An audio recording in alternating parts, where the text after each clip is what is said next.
First edition, Great Benin, the Akaraza of post-colonial culture. I've done it. And its relationship with the Europeans since 1400 AD. Nekpen Obasogie. ISBN 978-17777-18022.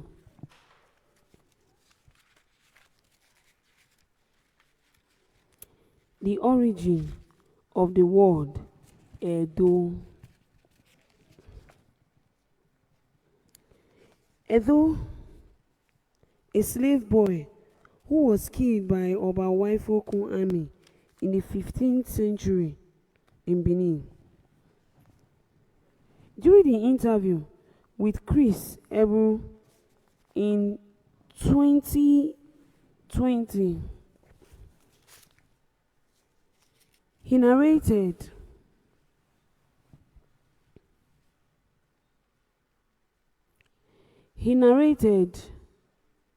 the origin of the word Edo. Here is the story. The kingdom of Benin was renamed after Obaewaye 1440 to 1473 after a slave boy named Edo.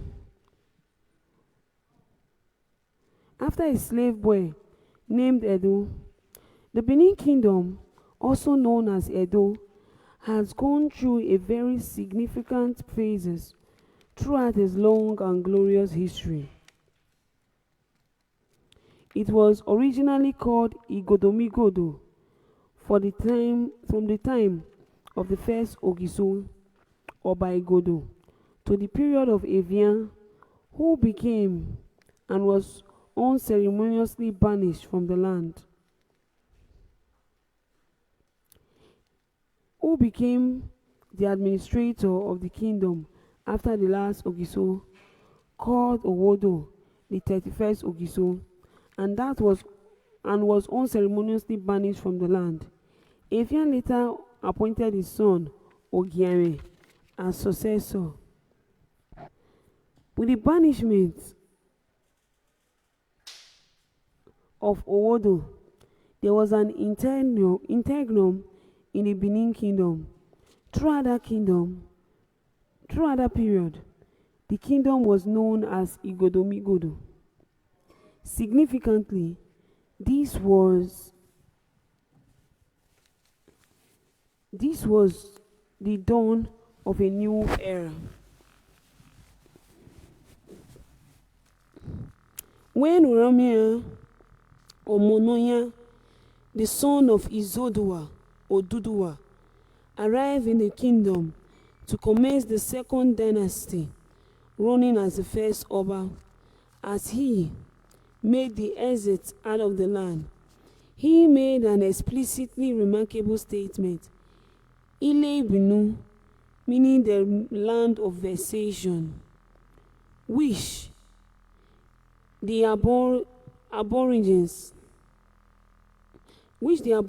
had and corrupted to Ubini.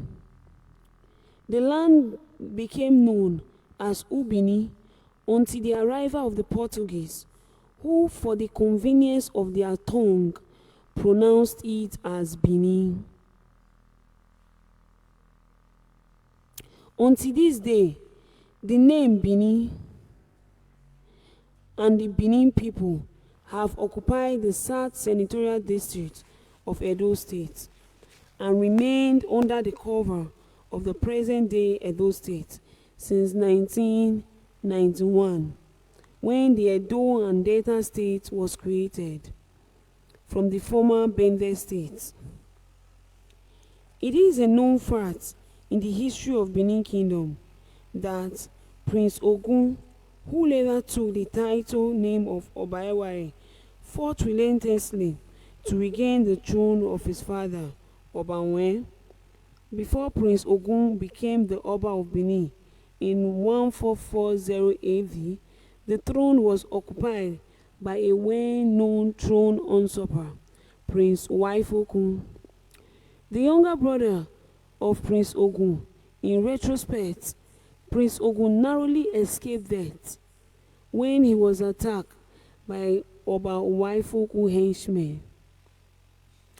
Fleeing, he wandered into the forest and then into the house of Chief Ogieva Ekpo, where he took refuge. In the spirit of empathy and solidarity, Chief Ogieva embraced the prince and took care of him. Hospitality like never before was extended to the young prince.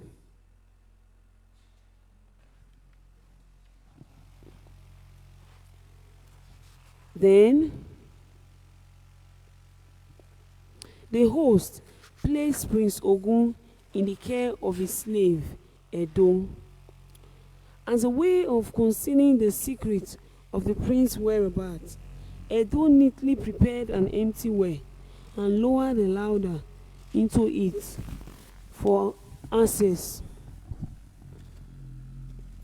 Prince Ogun descended into the well to take refuge.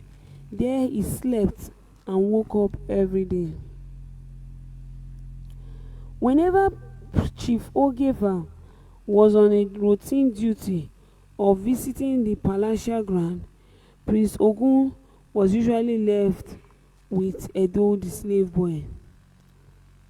Consequently,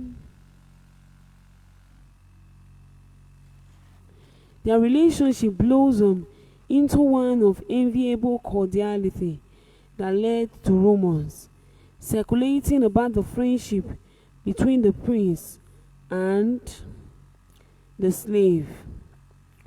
Those rumors filtered into the ears of Waifoku, whose immediate reaction was to ensure that the royal armies paraded Chief Ogieva before him at the palace. Against the backdrop of the unfolding sad events, the slave boy, Edo, perceived the obnoxious act and reacted immediately.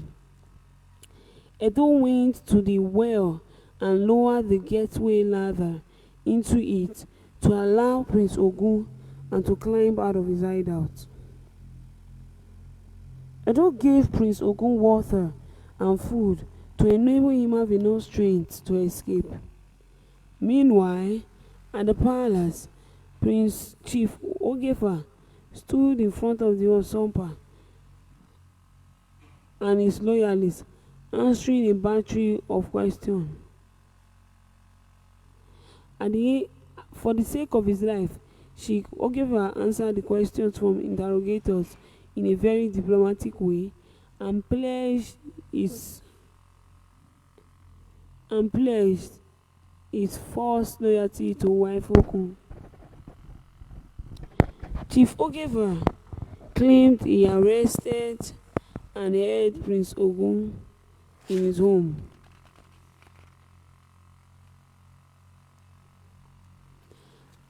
For the good of Waifoku and the people, immediately, Oba Waifoku ordered his warriors to effect the rest of the purported captive, Prince Ogun.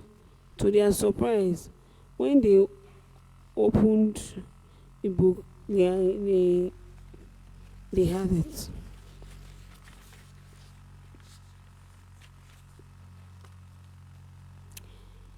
Immediately, Oba Waifoku ordered his warriors to effect the rest of the purported captive. Prince Ogun, at the Waifoku command, as a sacrificial lamb for the crime of fleeing Prince Ogun, Edo had remained a faithful loyalist to Prince Ogun to the very end. The slave boy Edo was accused of having a hand in the deed and was slaughtered as a sacrificial lamb. That would have surely befallen him if he had been captured by Oba Waifoku and his supporters. Edo was seen as a hero who died on the quest of justice. Prince Ogun travails were eventually put to an end by the intervention of a military force that was interceded on his behalf. This military campaign succeeded in bringing the usurper reign to an end. In ancient Benin Kingdom, an Oba Waifoku was killed at a motor market spot. Today, that spot lies on the road between Ibiwe and Oba Market near the ring road axis of Benin City Ramfire. In the Benin Kingdom, the Crown Prince traditionally takes a new name before ascending the throne of his forefathers Ramfire. In line with this age-old tradition, after Prince Ogun defeated Prince Waifoku, he was crowned on the 12th. He was crowned the 12th Oba of Benin and took the name Oba Ewaye in 1948 the Ramfire. The saddest part of the coronation was that it was conducted without his good friend Edo. The slave boy who stood by him during his travails and tribulations, standing by him at the ceremony, Edo's absence in the coronation ceremony of Prince Ogun as Oba Ewaye of the Great Kingdom reminded the new king of his unpaid debt to Edo. As a mark of honor, Oba Ewaye renamed the entire land Edo as a way to pay homage to the chivalrous slaves who saved his life.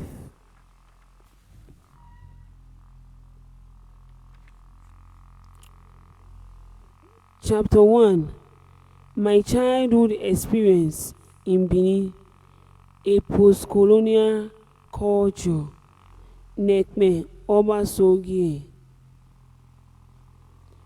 I was born in 1970s in the Great Benin Kingdom, in the southern part of Nigeria, Ramfire. Benin is a part of the south region of Nigeria.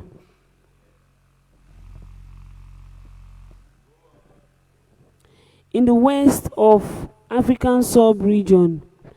As a young child, growing up under the tutelage of my parents, it was explicit that my enthusiasm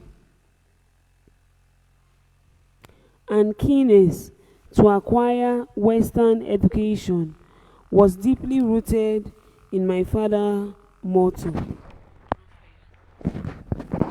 Education is the most potent tool for success and civilization. I absorbed my father's comment and was inspired by his academic background to such an extent that I would be doomed without a Western education.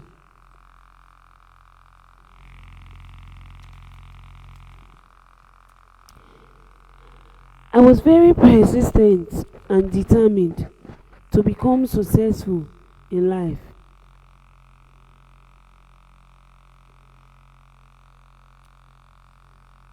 My father's inspirational comments were surfers in my thoughts, and his position as a school teacher encouraged me as a child in the early 90s.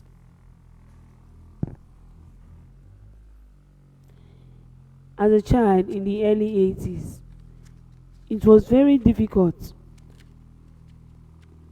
to look straight into my father's eyes and tell him how much he inspired me academically.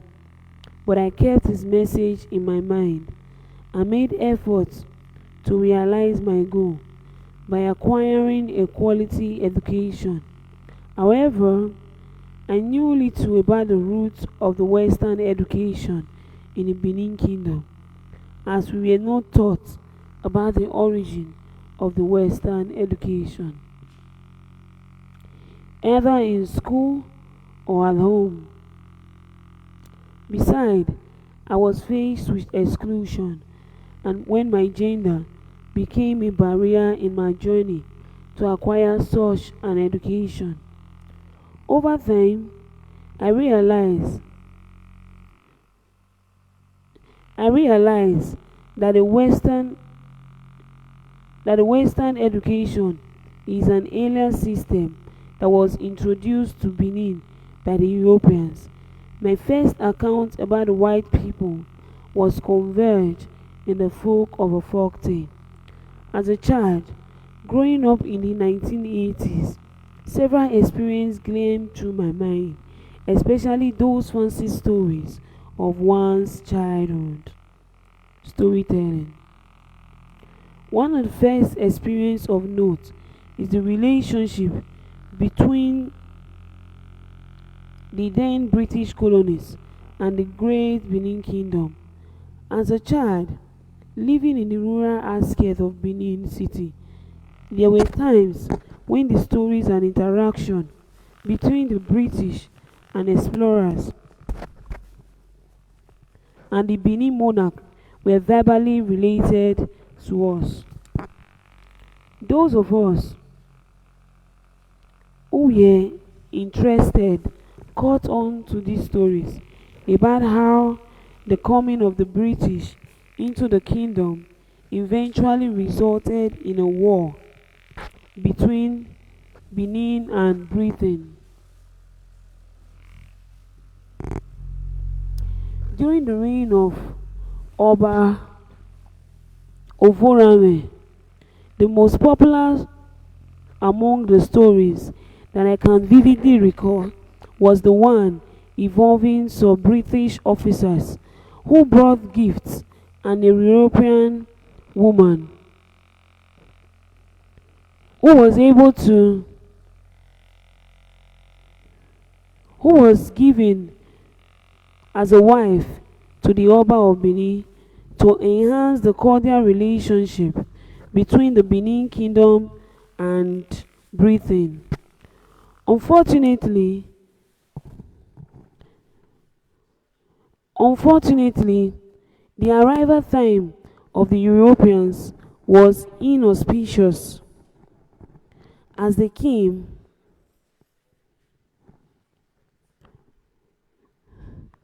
as they came when they visit by foreigners to the Oba, it was prohibited. According to tradition, receiving foreigners into the kingdom was not entertained by the prevailing culture of the Benin people.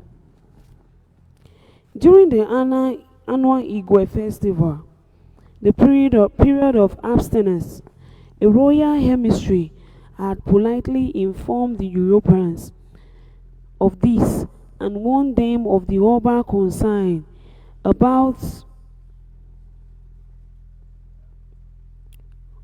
concern about their visit, as it was scheduled at the wrong time. However, the foreigners were adamant and would not yield to those warnings of the ban and prohibition. Their defiance led to a violent confrontation, and they were killed in the process by the Benin chiefs. When the tragic news got back to Britain, the people were enraged and sought revenge. A punitive expedition was dispatched by the British government and invaded Benin in 1897. This led to a full-blown war between the two kingdoms. During the invasion, A lot of Benin people were massacred, and by the reigning king, Oba Ovorame, was captured, tried, and disposed by the British authority.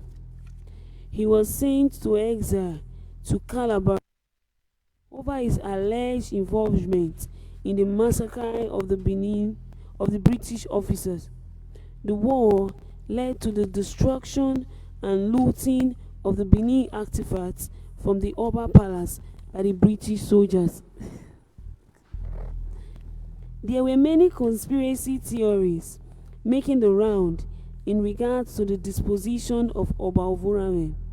Some argued that the exiled monarch should have married the British woman who was given to him as a wife by the British people. The king had vigorously objected because he thought if he accepted the wife, the white people will one day find a way to dethrone him.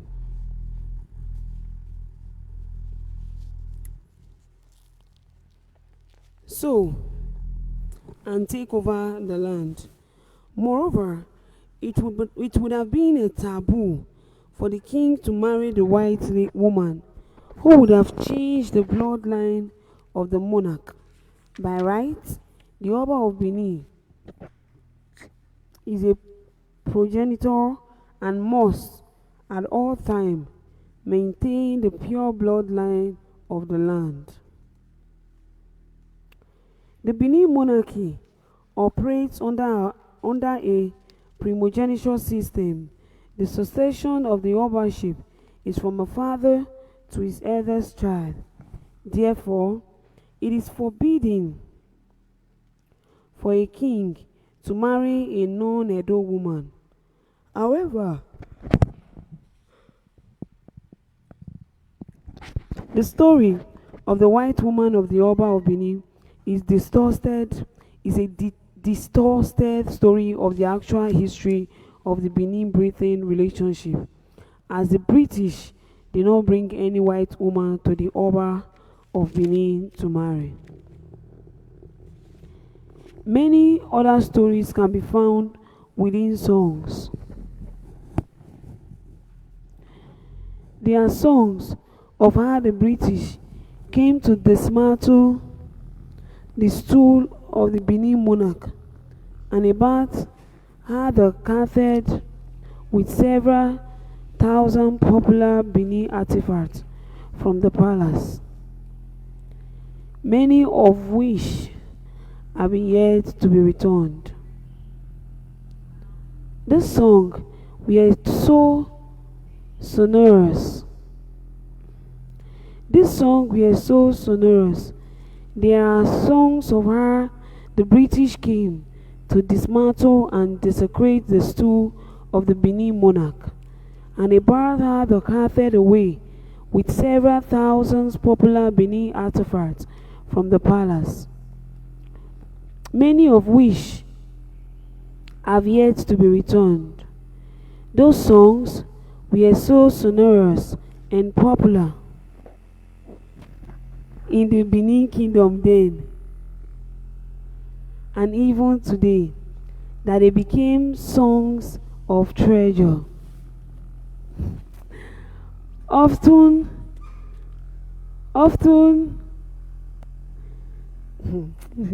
songs of treasures, often signifying resilience to most Benin people.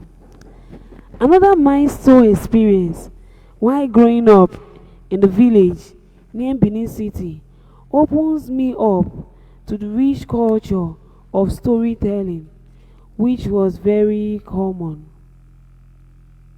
and popular at that time. The art of storytelling was one of our major recreational activities in the village. As a child, I was told stories of the British people and stories of the tortoise that went to a feast with birds on the top of a tree as well as others. They were stories in line with the storytelling tradition of the Benin people. Every evening, children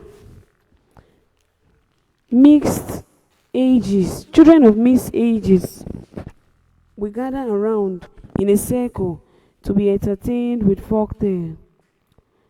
Sometimes, sometimes, some of these stories we accumulate in the interaction between the British people and the King of Benin. We are conveyed as a form of folklore, accompanied by song. The lyrics of these stories were real or just part of the tradition of folklore told to the Benin Kingdom. It was not until I began going to secondary school that I realized that the most of these stories of the British invasion were indeed true stories. The culture of sophistication. The culture and tradition of the Benin people are remarkably complex and elaborate. The Benin people are customarily described as a unique people due to the rich cultural heritage in West Africa. This was echoed by the Vice President of Nigeria, Professor Yemi Osibanjo, in a speech delivered in Benin City during the National Festival of Arts and Culture in 2019. He depicted Benin as a citadel of culture, an ancient city that is steeped in the splendor of our cultural fineness and tradition. I cannot think of a more befitting host for the festival or a site more appropriate to celebrate and reflect upon our cultural heritage. The importance of events like this is to highlight the importance of memory. We must always look back at our history, not because we want to romanticize the past, but because the ancient landmark of our history gives us a sense of our bearing that helps us to navigate the present and the future. I think, as they deserve that, the Edo state government is pursuing a cultural agenda that includes the recovery of lost treasure of the culture of the Benin Kingdom from all the places they have been taken across the world. The invasion of the Benin Kingdom in 1897 would have ended in lesser civilization. Instead, the royal dynasty survived, and the legacy of Benin endured.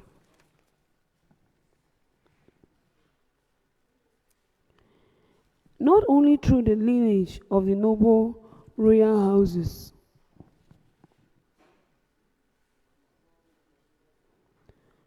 but also in the evidence of the resilience of our people.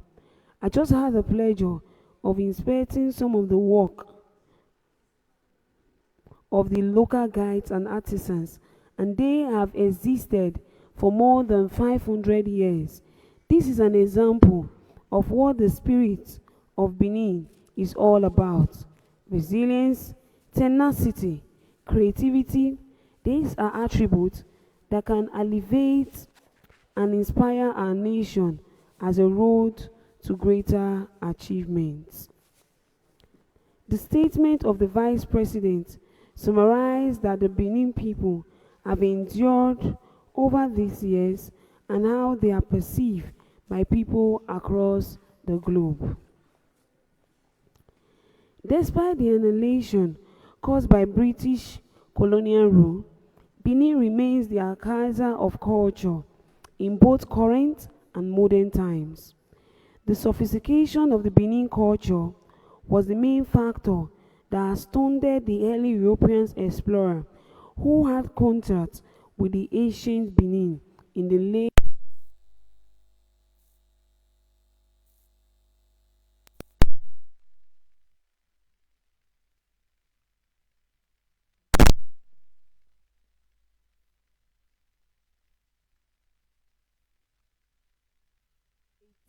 1897. Chapter 1. Check your understanding. 1.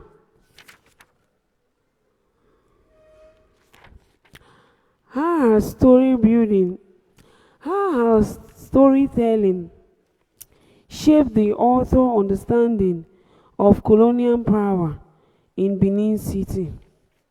2. What led Nigerian President Yemi Osibanjo to refer to Benin as the citadel of culture?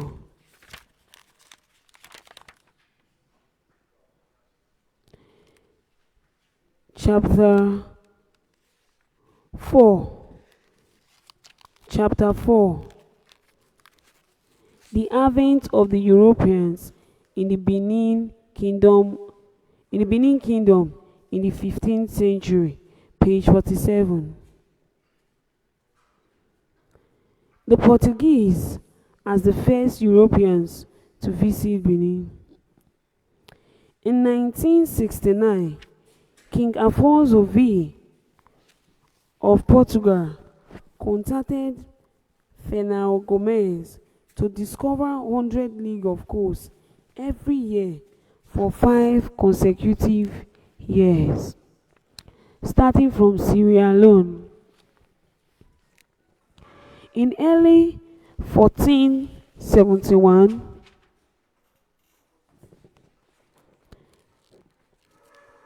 Gomez and some of the men he employed had sailed to St. George the Mina, and in the 5th year of the contract, in 1474, they had discovered the coast of Benin and other regions. Roth, 1903, page 4. Rue de Sequoia is recorded as the first Portuguese explorer to visit Benin around 1472, page 4. At that time, Oba Ewai the Great was the king of Benin. Although no meaningful relationship was established between Oba Ewai and the Portuguese at that time, historical record have it that Oba Zolua, a son of Oba Ewai, received the second set of the Portuguese visitors in the Benin Kingdom around 1485, ICN 2017, page 2. In the mid-1480s, the land of Benin was discovered beyond the mine, rivers of the slavers, by João Afonso de Aveiro, a Portuguese explorer who later died in Benin. Roth, 1903, page 4. History has it that the first wave of European visitors to the Benin Kingdom came in the late 15th century, with the Portuguese being the first to arrive during the reign of Oba Ewai. During this early period of contact, one of the first impressions made upon the Portuguese were the Benin body marking, with the Portuguese acknowledging the uniqueness of the Benin people and the kingdom's societal structure. According to Roth, the people of Benin had frados marked with iron on the eyebrows, and this sign no other Negroes has, but these so they can easily be distinguished. Wrote 1903, page 6. The mark must have been the Benin body marking that was mandatory among the Benin tribe in ancient times. The earliest group of European explorers saw Benin as a well-organized society and its people as intensely complex and firm in their decision. The relationship between the Portuguese and the Benin people became more cordial and elaborate during the reign of Oba Ozolua's son and successor, Oba Esige, who ruled the kingdom between 1504 and 1550.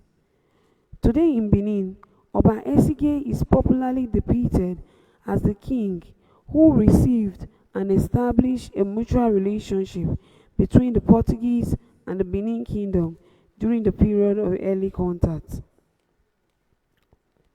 The relationship between the Portuguese and Benin resulted in the establishment of diplomatic relations and the exchange of envoys of materials, such as military supplies, irons, guns, coral beads, cowries, and more. The Portuguese introduced a currency to Benin, the Malila. More on this in chapter 8. Why Benin supplied pepper, palm kernel, slave, and ivory. The relationship led the King of Portugal to establish a trading fort in Benin, which is equivalent to a modern day embassy. The first wave of Britain in Benin. The first British expedition to Benin City commenced in the mid-16th century. The early Portuguese merchants who explored Benin took the news of the economic development and the military might of the Oba of Benin to Europe. Athensburg, 1975. The news obviously got to Benin, motivating the British people to visit Benin. Afterwards, in 1553, two ships and a pinnace from Bristol, under which the command of two captains, Thomas Windham and Antonio Anes Pintado, embarked on the journey to Benin. Bosragon, 1893, page 2. Pintado was an excellent Portuguese sailor and skilled navigator who assisted the English in their first voyage to Benin. The British expedition spent about 6 months en route before finally arriving at the mouth of the Benin River, Hohonton, and walking the remainder of the way to Benin City. Captain Pidao, together with an English gentleman named Nicholas Lambert and other merchants, were directed to the King's Court, 10 leagues from the river. The English visitor had a most friendly reception from the Oba of Benin, who spoke to them in Portuguese, Bosragon, 1898, page 3. This must have been Oba Orobua, who ruled the Benin Kingdom from 1550 to 1580. Bosragon indicated that the Oba had learnt the Portuguese language when he was a child, page 3. It should be called that Oba Orobua was the first king of Benin who received a Western education in Portugal. He was sent to Portugal by his father, Oba Hesige, to acquire Western literacy and study the ways of life of the Europeans.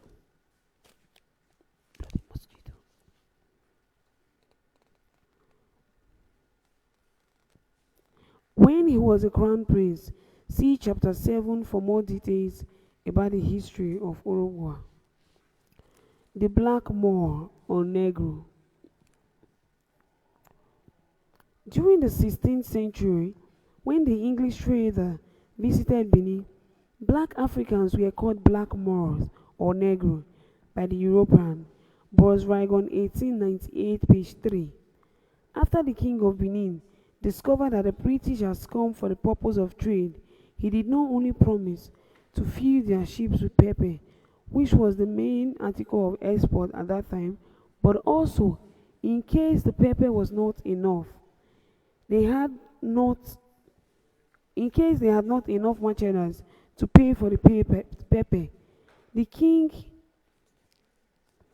actually proposed to give them credit till the next season, page 3. The early visitors to Benin greatly expressed their gratitude over the hospitality and receptive attitude of the Benin kings and his people. The death of English visitors in the 16th century. The first English visitors stayed in Benin City for about 30 days, but during this time, some of them, as a result of drinking palm wine and other causes, were dying at the rate of 4 and 5 in a day. Bosragon 1898, page 4. Neither Captain William or Captain Pintaro made it back to Europe, with many others falling sick and dying on the way to England as well, page 4. According to Bosragon, the unfortunate expedition led the crew to sink one of their ships for want of hands to navigate it. They eventually returned to England with scarcely 40 out of the original 140 able-bodied men who had started in it. Page 5. It was a sad ending. What was probably the second group of British traders to Benin met Ogba Ehenebuda, who reigned from 1580 to 1602. The relationship who reigned from 1580 to 1602. The relationship between the British and the Benin became more cordial, with consistent trading between the two before Britain's eventual invasion of Benin in 1897. Benin was a major commercial entry port of trading center between the Europeans and other West African states in the Guinea coast. However, the relationship between the Benin and Britain turned sour in the late 19th century as the British came with their colonial agenda and plan for dominance over the Benin Conference. Also, as Congo Conference, West Africa Conference of 1884 to 1885. They brought an unequal treaty to be signed by the Oba of Benin. That and other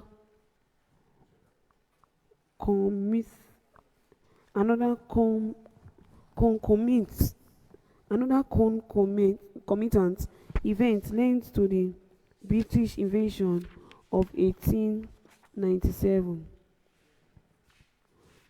Oba Ozolua and the Portuguese. The first wave of Europeans met Oba Ewaye on the throne during the late 1400s, but Oba Ozolua, a son of Oba Ewaye, reportedly consolidated ties and established a mutual relationship with the Portuguese explorer in Benin around 1485.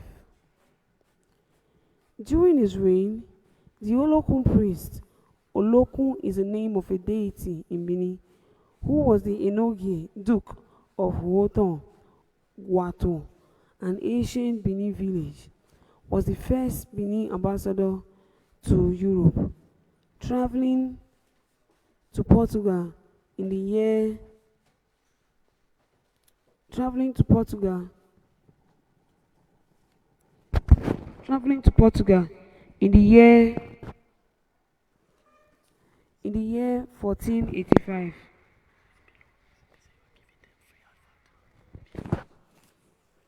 That was a full 7 years before the discovery of the New World of the Americas by Christopher Columbus in 1492. IC 2017, page 2. The Olokun priest of Read-A-Thon, who was sent on his ambassadorial trip by Obasogie, was accompanied by one of the Portuguese explorers, John Afonso de Aveiro, to Lisbon. Afonso de Aveiro reportedly died in Read-A-Thon village, and was the first of many Europeans who were buried in the soil of Read-A-Thon. IC 2017, page 2. The Olokun priest of Read-A-Thon village visit Portugal. In a nutshell, the reception of the Benin ambassador by the King of Portugal in Lisbon was quite impressive and memorable. A British colonist, Erin Roth, described the Benin ambassador as a man of described the Benin ambassador as a man of prudence and natural knowledge. Roth, 1903, page 5. He was received with great festivities and was shown many of the good things in Portugal. The King of Portugal and his wife presented the Benin ambassador with rich dresses and sent at the same time to the King of Benin a rich present of things, which they thought the king would greatly benefit from. Page 5. They also sent holy and Catholic advice with entreaties for the people of Benin to embrace the Christian faith, and great censures for the heresies and great idolatries and filthy carriers. Page 5.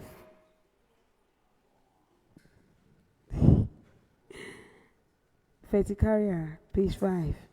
The mission of the Europeans was to Christianize the Benin people and eradicate their indigenous belief system. A Benin priest helped shape the trajectory of the world. During the visit, the Olokun priest, Benin ambassador, told the King of Portugal about the relationship between the Oba of Benin and the Oni of Ife. This information was said to have led to the discovery of the Cape of Good Hope in South Africa by Bartholomew Dias, also called Bartholomew Dias, during his voyage in 1488.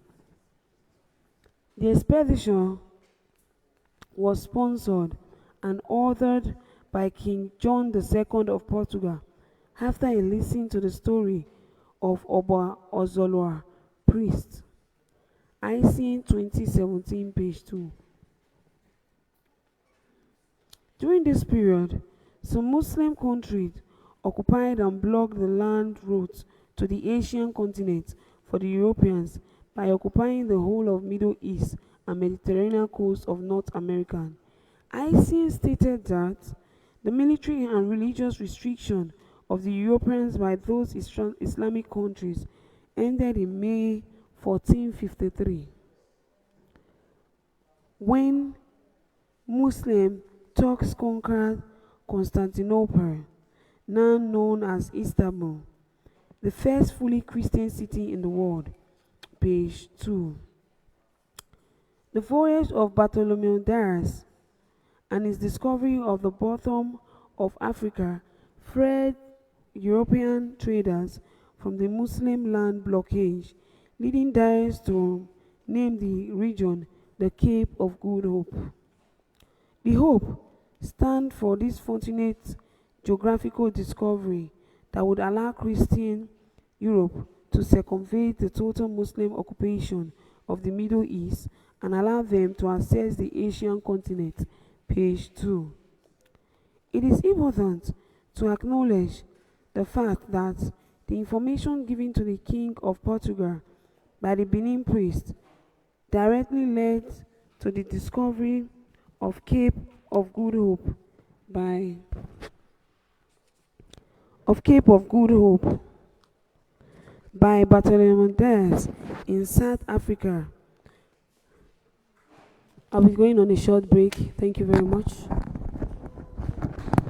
We are reading The Great Benin, the Archiser of Post-Colonial Culture and its relationship with the Europeans since 1400 AD by Nekpen Obasogie.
Europeans paid homage to the Oba of Benin.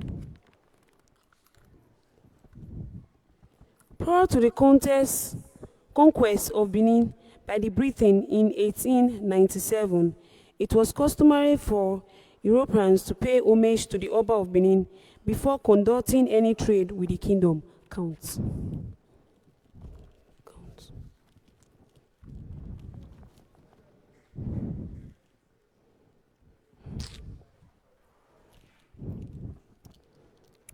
We've exceeded.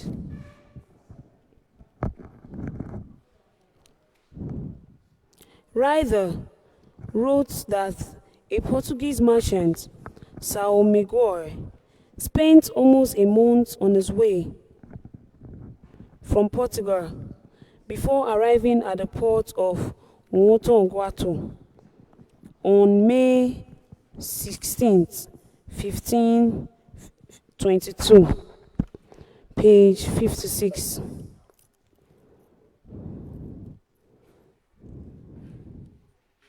Immediately upon arrival, the sailor and clerk went directly to Benin City, where they paid homage to the Oba and delivered presents customarily given to the ruler before commencement of trading. It was recorded that the present consisted of 20 ounces of coal, 4 Indian caps, and 10 half yards of red satin for the monarch.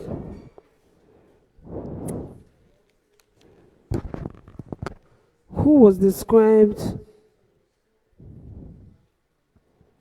as the virados in charge of European trade, while 10 years was reserved for Gregorio Lourenco and Dom Antonio.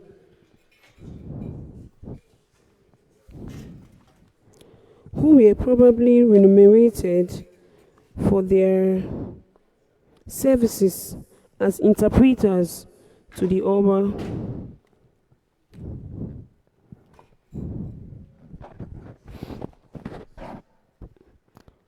Following the Berlin Conference of 1884 to 1885, European power partitioned the continent of Africa among themselves, and Benin was given to Britain.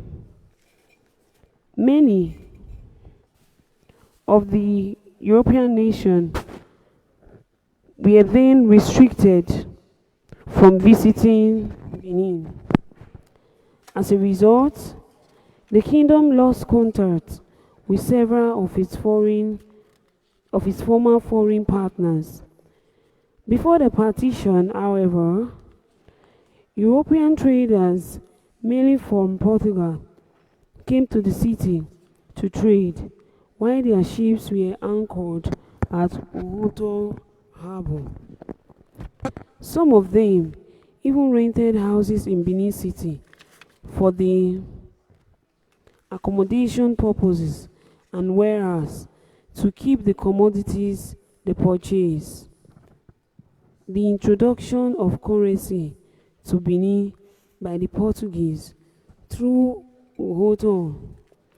The Europeans brought currency to the Benin Kingdom, which made the economy boom. The currency consisted of 2 denominations, one high and one low. The first story building in Nigeria was in Ohoto, Benin Kingdom. The first story building in the Benin Kingdom was built in Ohoto in 1718 by Dutch merchant Eisen 2015, page 149.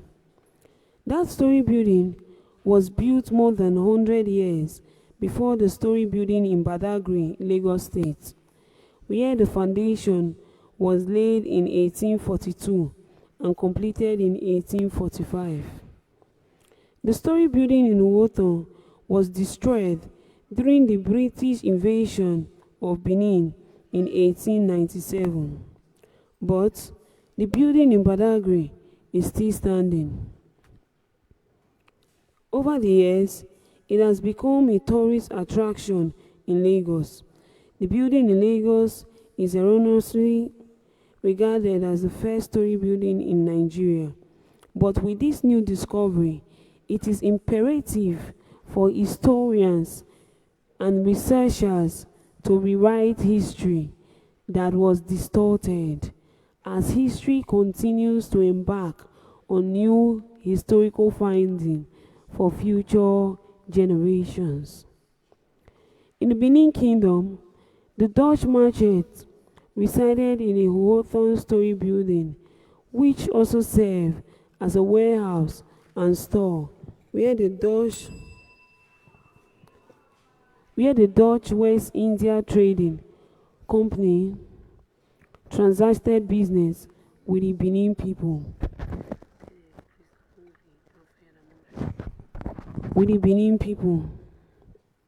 ICN 2015, page 149. In addition, the story building was used for sharpening the technical expertise of Benin blacksmiths and carpenters. The Dutch traders resided on the upper floor of the building, while the ground floor consisted of both the shop where the merchandise was sold and the storehouse where the export purchases were kept until the arrival of ships from Elmina Castle, modern-day Ghana, which was about twice a year, page 149. The ships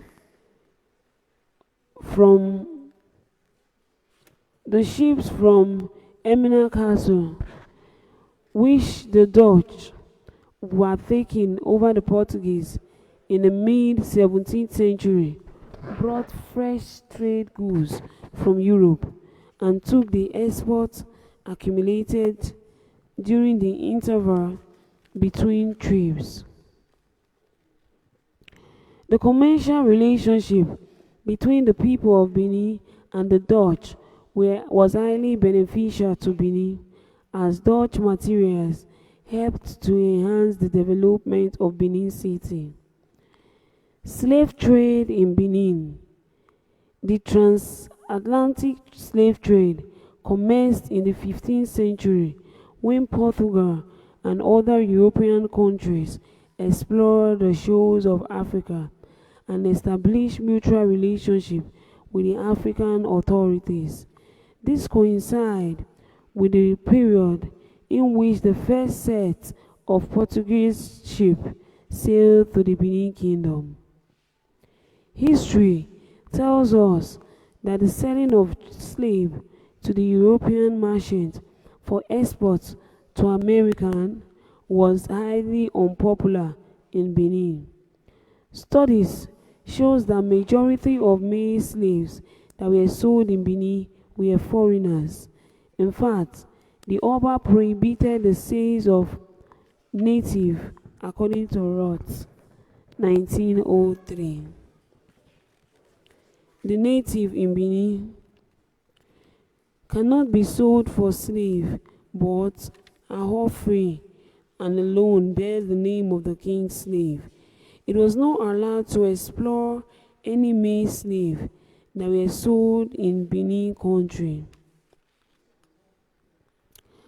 Roth also claimed that the majority of the slaves who were sold in Benin and neighboring Warri were trafficked and convicted for crimes or had contravened the law of the land. Page 103. The high rate of civil war in that period also yielded batches of prisoners of war that were sold to the European slave traders in Benin. Sold to the European slave traders in Benin. Rider 1969, page 196. That is Rider 1969, page 196. Although some slaves were properly acquired through the normal course of trade with neighboring states, but it's still no concrete evidence that Benin ever engaged in a systematic slave trading network as compared to the ports of Eastern Delta, or that it ever undertook systematic slave raiding. Page 196. The Obas of Benin rejected the European Atlantic slave trade.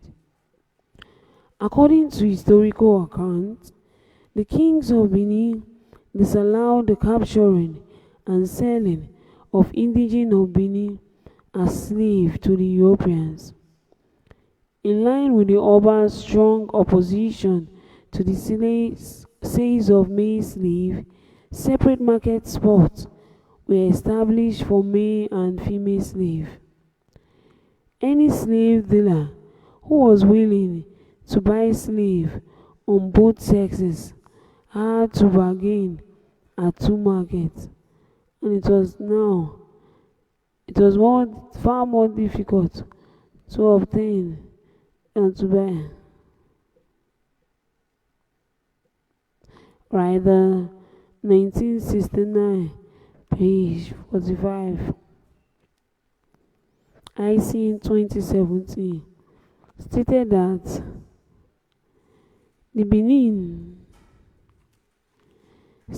the female slaves were brought from neighboring nations and docked at the port of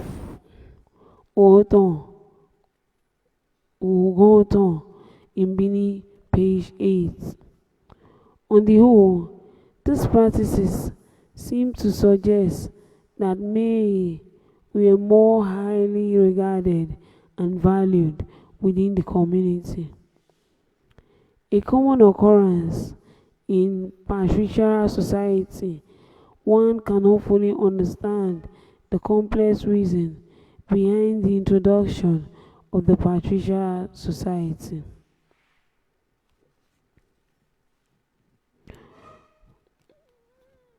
One cannot fully understand the complex reason behind the introduction of a patriarchal societies. It is not uncommon for men to be highly regarded and valued within the community, while women are more likely to be considered expendable. Slave trade along the Benin River started declining during the 18th century. For example, in 1798, the English ships that were sent into the area brought a total of 19,450 slaves in the Eastern Delta, but only 1,000 in the Benin Kingdom, and most of those were acquired from the Shekiris people. Rather, 1969, page 96.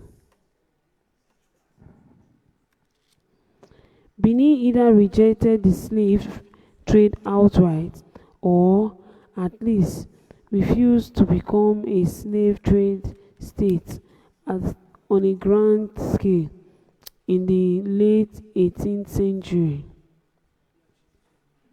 One thing which seems clear is that the gender disparity embedded in the slave trade was either introduced in order to take advantage of a growing demand for slave trade.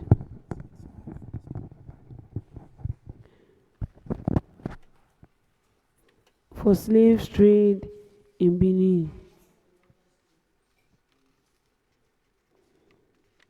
However, slaves were brought to Benin by slave traders from neighboring nations for exchange of goods with the Europeans at Read-A-Thon seaport. The Oba of Benin may have rejected the selling of his subject as slave to foreigners, but to protect his kingdom from collapsing and to help maintain his military might in the 18th century, European slave traders observed more than 10,000 slaves held under the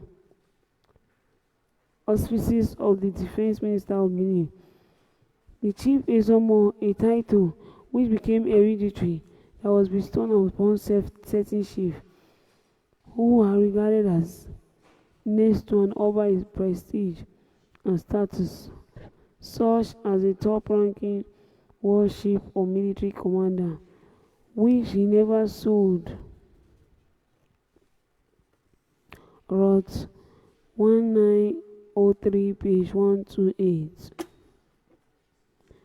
The Ezomo had between 50,000 and 60,000 men under him in the kingdom, and many of them were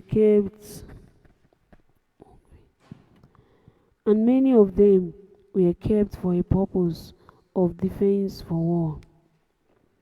Page 128.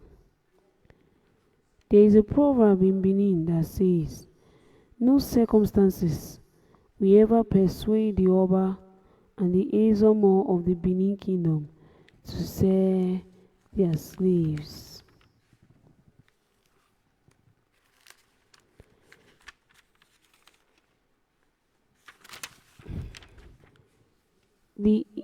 Chapter 9. The intricate cultural practices of the Benin people.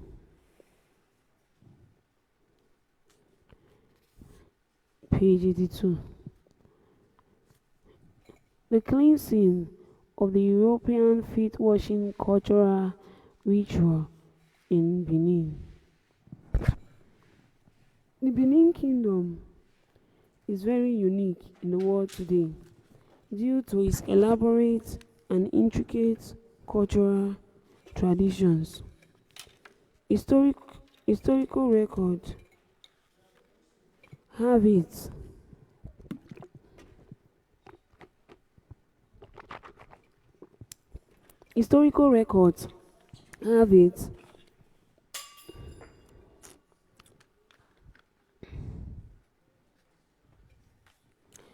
that the Benin people practice ritual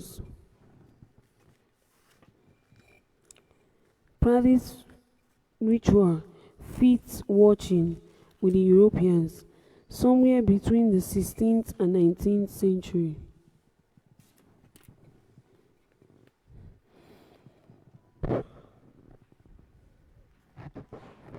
Chief Ezomo of the Benin Kingdom took care of the European visitor before they were allowed to traverse the city of Benin. Ezomo regularly sat in his palace in Uzebu, monitoring the movement of the European traders from the Read-A-Thon seaport into Benin, and ensuring no harm passed through these foreign traders to disturb the peace and tranquility of the city. European visitors were mandated to stop at the palace, where they ritually wash their feet in a large brass basin of water, to which some fresh leaves have been added before they were allowed to proceed into the inner city. The purpose of this ritual was to ensure that no danger accompanying the visitor fit into the city. Wrote 1903. Similarly, states that whenever the European arrive at the palace of the Ezomo, who was the defense minister and the richest chief in the kingdom of Benin at that time, they were required to wash their feet in two large brass basins,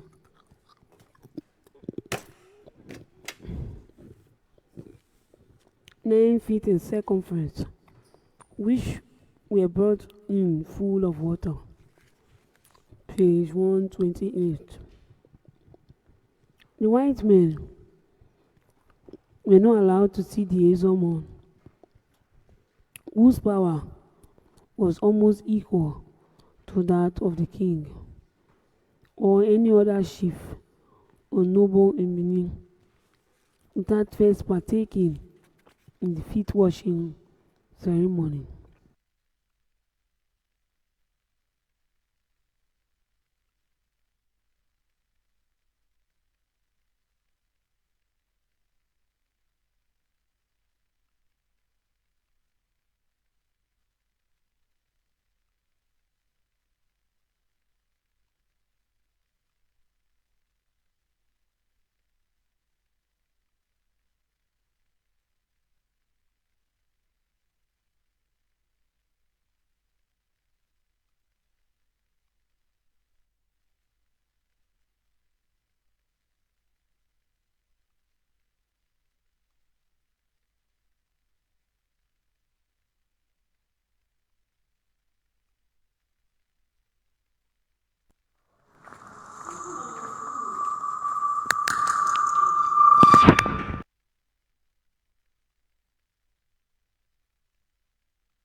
It was confirmed that is who has been sent to conduct the war with a neighboring nation had fallen in battle. Page 128. Consequently, the office of the Ezomo had therefore passed on the news to his teenage son. Chief Ezomo offered kola nuts to the Europeans. Kola nuts, fruits of the tropical kola tree, are indigenous to West Africa. They are about the size of a chestnut, contain caffeine, and have a bitter taste when chewed fresh, but a milder taste when dried. Kola nuts are used as a religious object on sacred offering during prayers, ancestors' veneration, and other significant life ceremonies, and are given as symbol of hospitality, friendship, and respect. The tradition of offering kola nuts to visitors in Benin is very symbolic. At the Ezomo Palace, it It was part of a long tradition to offer glasses of rum and some kola nuts in a long wooden box, beautifully carved and ornamented, to visitors. Wrote 1903, page 128. Visitors from Europe between the 15th and 19th centuries were affectionately received and entertained this way. And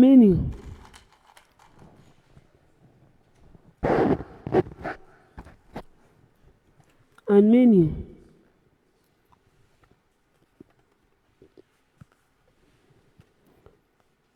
were okay with it. Attempted regicide in Benin. A tragic incident happened in Benin during the 18th century when Dutch merchant Hogg attempted regicide, the purposeful killing of a king, often assigned or associated with usurpation of power. In the palace, the period of the incident can be traced back to the reign of Oba Akinzo, who ruled the Benin Kingdom between 1713 and 1735. In this instance, it seemed likely that the feet washing ritual was not performed, and Hawks almost committed regicide when he fired openly on the Oba. The bullet missed their mark. However, instead, he hit and killed one of the king's sword bearer in the palace. According to ISN 2001, some Benin chiefs had received a credit facility from the Dutch West African Company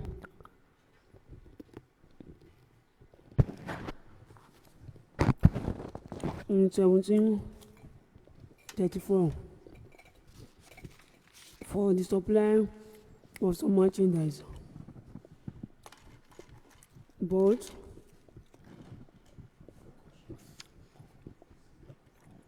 we are not forthcoming despite the strenuous effort by the Dutch officers to make them fulfill their side of the bargain. Page 176. The company account book went read on severe pressure on Commandant Hogg. We are being brought to bear by the Director General of the company, Eleman Castle Headquarters, to balance the book. To complicate matters, some of the slaves Hogg bought at the script from the Read-A-Thon trading station, where the two traders resided at the Read-A-Thon beach.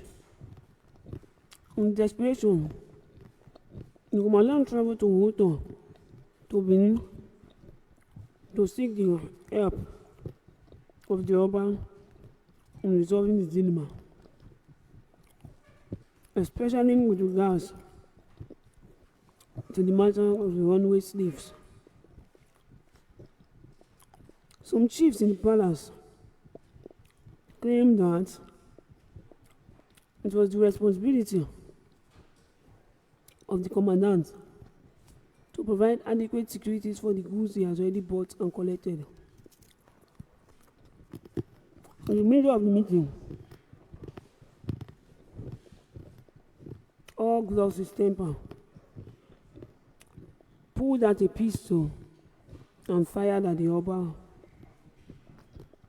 But the bullet hit and killed an Omada, one of the traditional sword bearers in Bedlam. Og escaped from the palace and ran back to Read-A-Thon, where he took refuge. Page 177. Chief Roger, the Ezomo of Uzebu, and his eldest son or successor, went to Read-A-Thon to arrest Commandant Og and report him to Benin, where he was tried and executed for murder and attempted regicide in Benin. Page 177.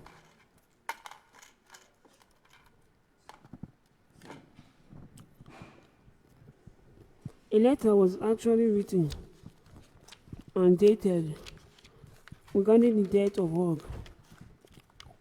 According to the surviving document, on December 30th, 1734, the Dutch chief factor at the company, called Akpa,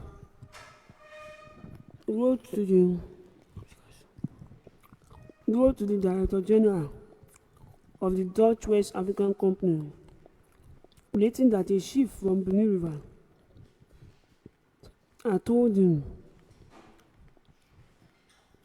that Commander Og went to collect some debt, and when he was in the presence of the Oba, a dispute arose, and he pulled out a pistol, intending, he said, to shoot a king, but he failed to do that, and instead shot down one of the most important chiefs.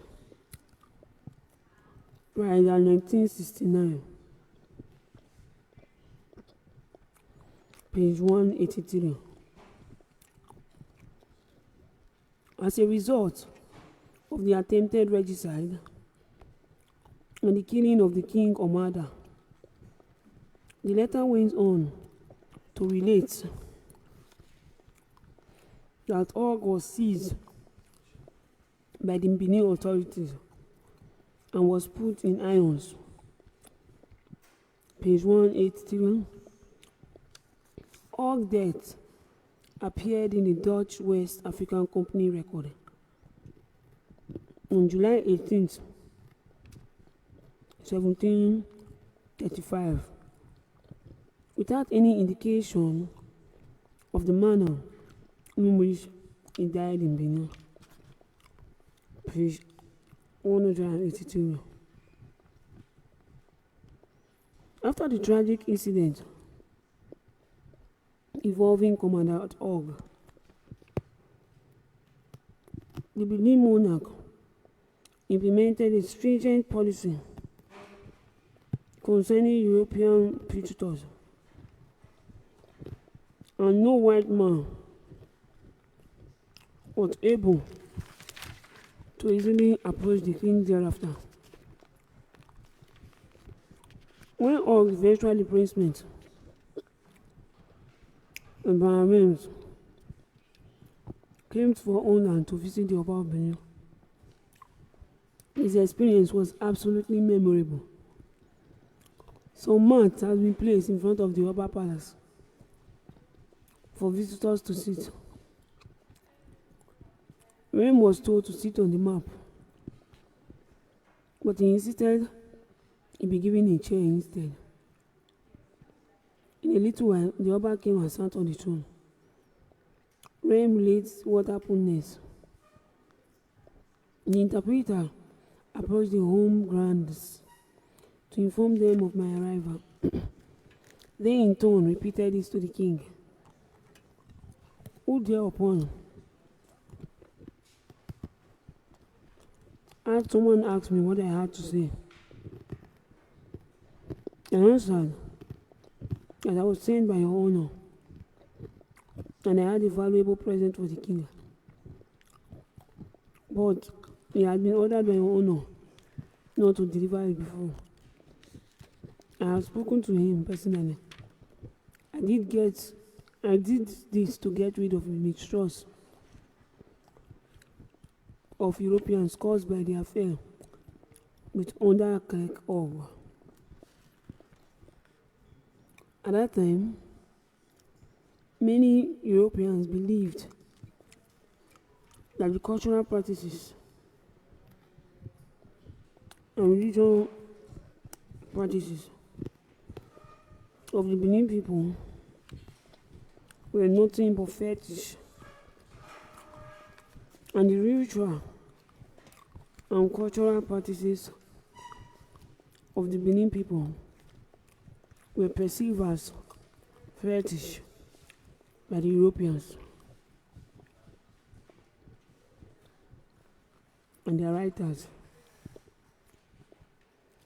Lack of clearness for alien cultural practice, characterized by the activities of the European food. They talk food.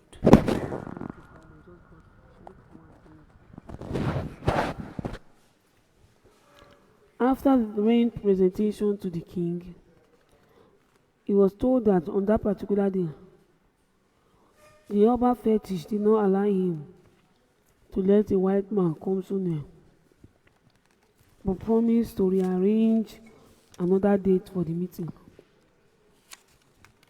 At the end of the meeting, Reims was surrounded by all the home's grandees, who told him to come with them to another chamber of the palace, where the Oba has been offered a meal for him.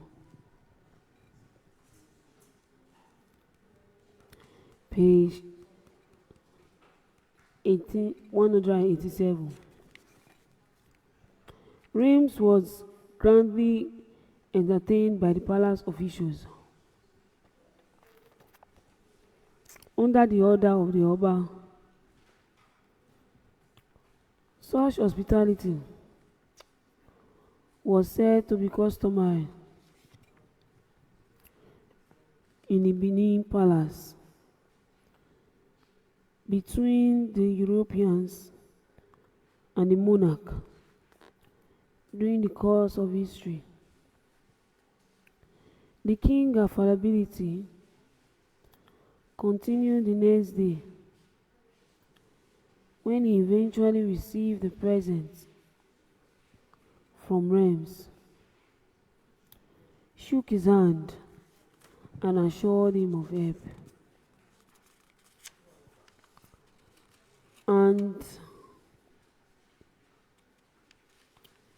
and favor. In appreciation, the Oba also gave Reims a cow and an ounce of Count de Terre, 187. After the death of Og and sisters,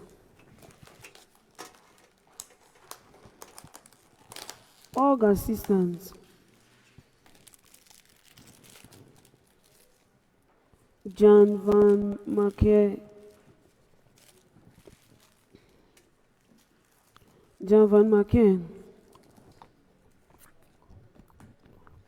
took over the running of the Rotterdam Dutch trading station until a substantive replacement for Og was found in the Reims.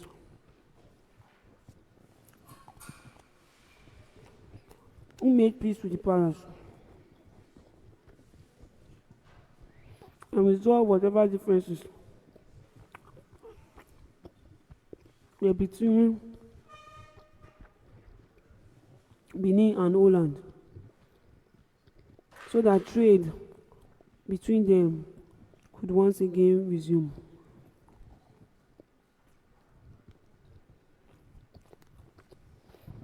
The Benin people cautiously received the Europeans in the kingdom. A few hiccups, such as those aforementioned, notwithstanding, it should be noted that the relationship between the Benin people and the Dutch was very beneficial.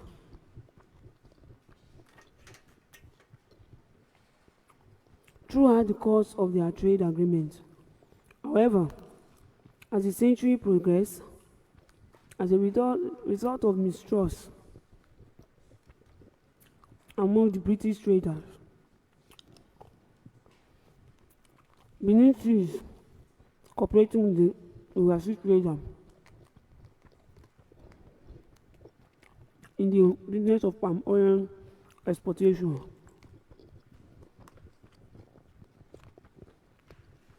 Prior to the late 19th century, European merchants regularly traded with Benin in coral, red flannel, silk, velveteen, mirrors, machetes, knife, spirits, gin, whiskey,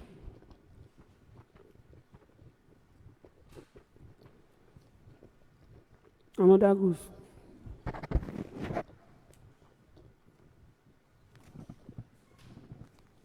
The Europeans introduced guns, irons, and other materials to Benin,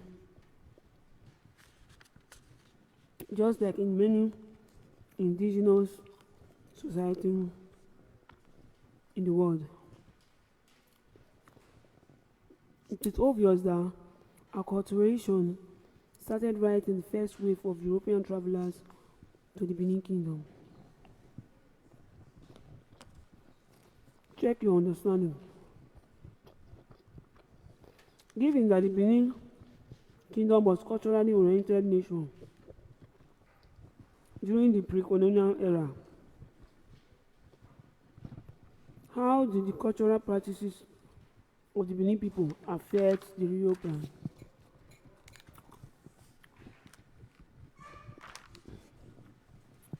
Chapter 10. The Berlin Conference of 1884 to 1885. The Scrabble for Africa.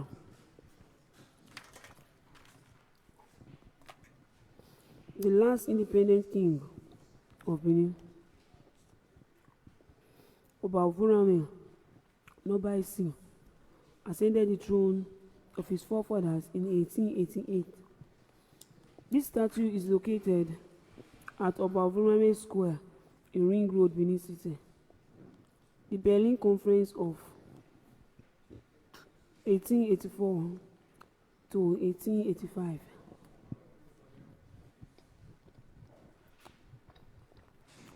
After the abolition of the slave trade in the 1880s,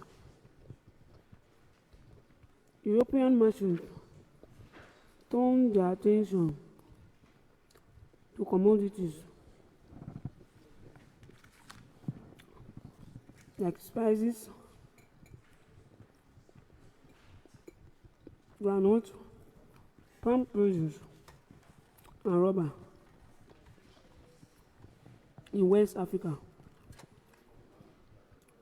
There was paradigm shift among the European merchants, and as they saw a need to take possession of different territories in Africa, at that point, the Europeans morally believed that colonizing the African nation would help to enhance the imperial ideology and empire building. That gave rise to the so-called Berlin Conference in 1884 to 1885.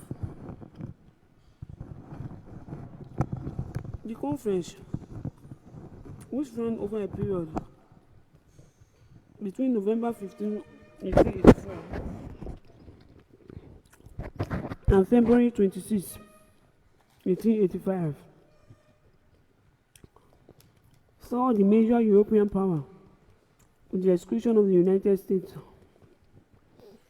negotiating and formalizing claim to territories in Africa for the purpose of developing trade and civilization in those regions. Craven, 2015, page 38. At the planning, which is also referred to as the Benin West African Conference,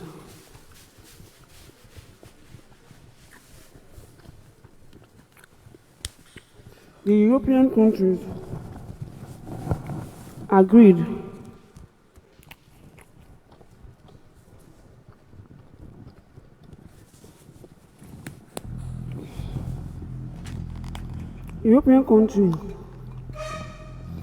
that any area of Africa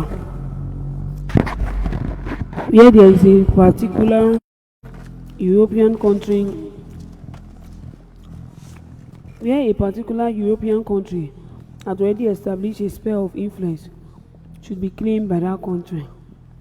It was indeed the period when the scramble for Africa commenced in earnest, with the major European power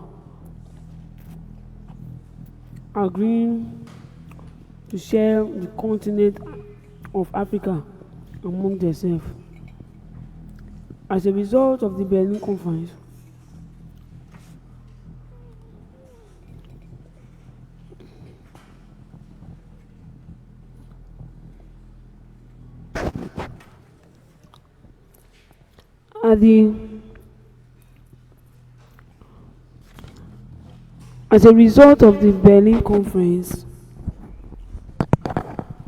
the Benin Kingdom was placed in the sphere of influence. The parceling out of Africa instigated a lot of competition among the European nations.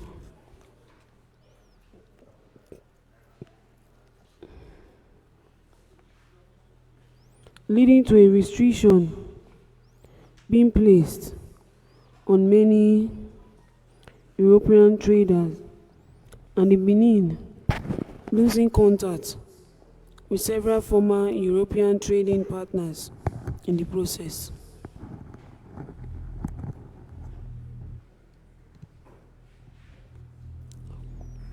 In their determination to actualize communique reached at the 1884 conference, the British brought a treaty for the Oba to sign. The event that transpired after this introduction of this treaty resulted in the punitive expedition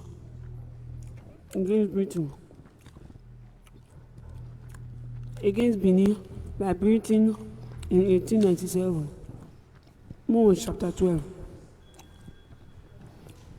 In 1892 treaty. The treaty made with the Oba of Benin, Article 1. Her Majesty,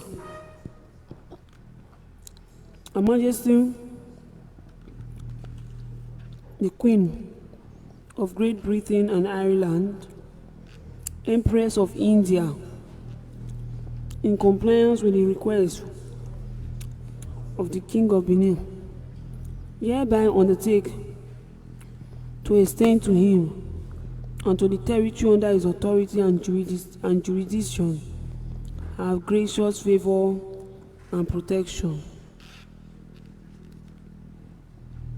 Article 2.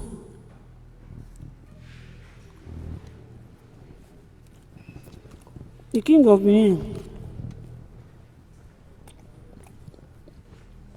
agrees and promises to refrain from entering into any correspondence, agreement, or treaty with any foreign nation or power without the knowledge and sanction of Her Britannic Majesty Government. Article 3.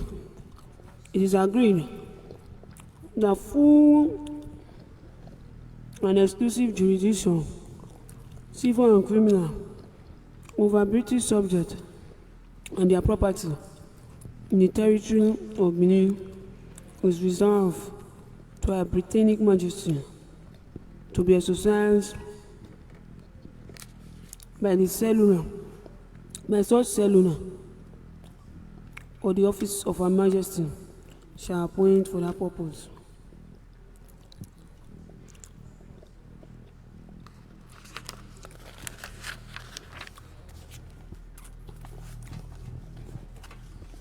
The same jurisdiction is likewise reserved for Her Majesty in the said territory of Benin over foreign subjects enjoying British protection, who shall be deemed to be included in the expression British subjects.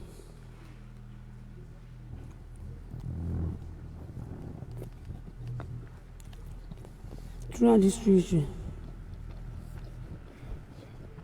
Article 5. All disputes between the King of Benin and other king and chiefs, or between him and British or foreign traders, or between the aforesaid king and neighboring tribe, which cannot be settled amicably between the two parties, shall be submitted to the British consular or other Benin territories for arbitration and decision of our arrangement. Article 5. The Benin King hereby engage to assist the British consular or other officers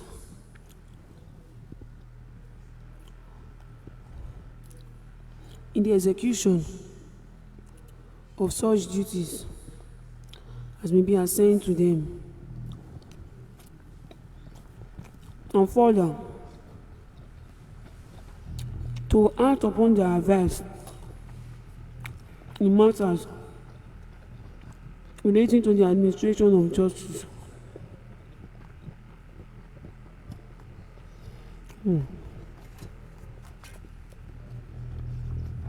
Development of resources,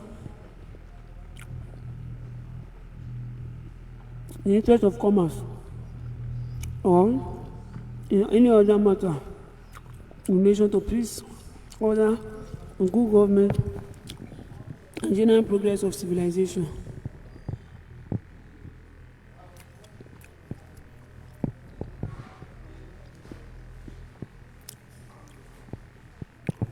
Article 6. The subjects and citizens of all countries may freely carry on trade in every part of the territories of the king, pass the Edo, and may have houses and factories therein.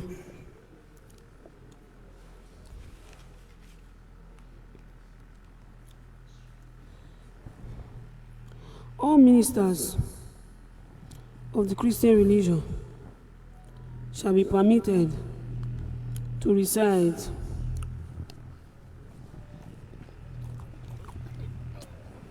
and exercise their calling within the territories of their aforesaid kingdom, and who hereby guarantees to them full protection.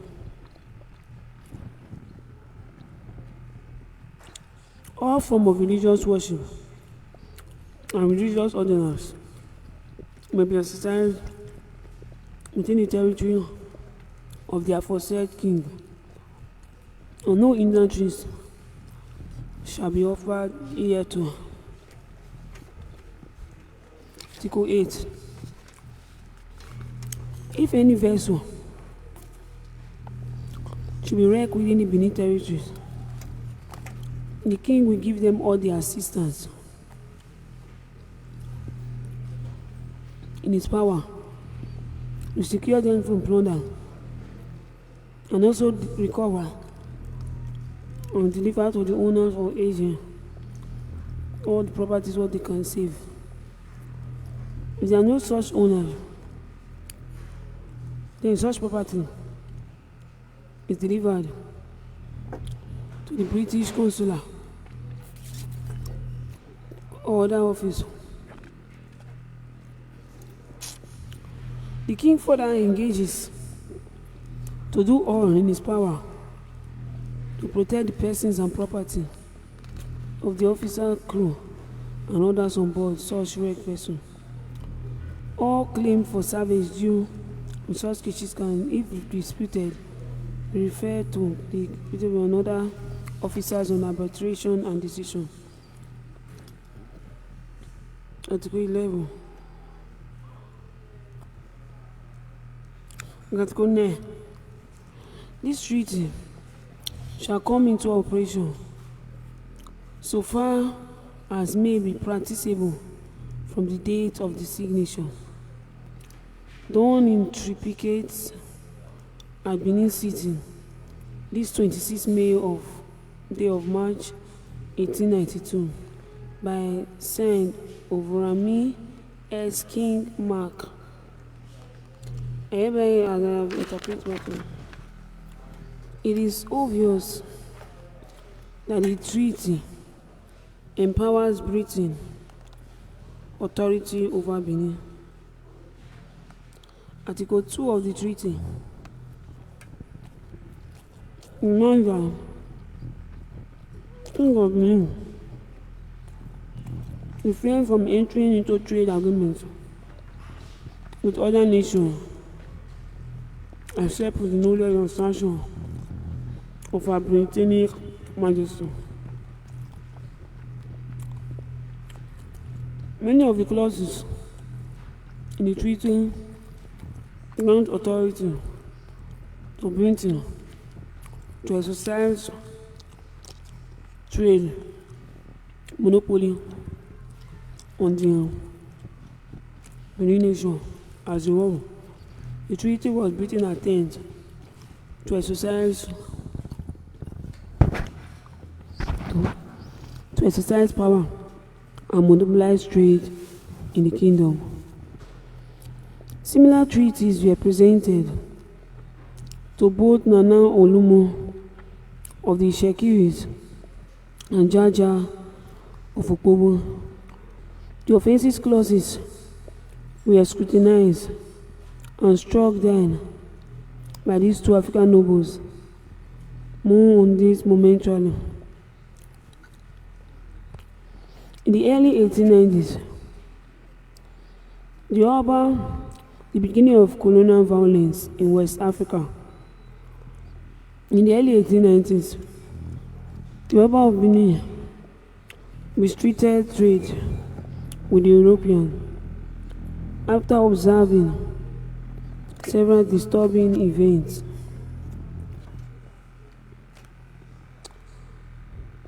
Perpetuated by them in some other West African nations.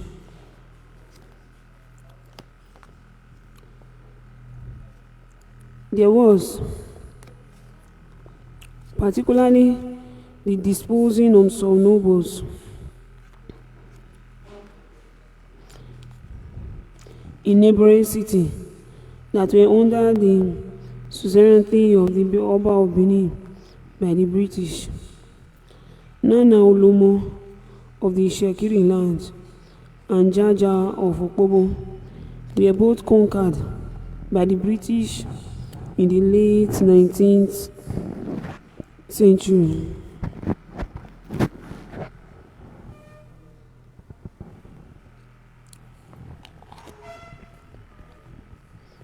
Nana was exiled in what is now known as Ghana.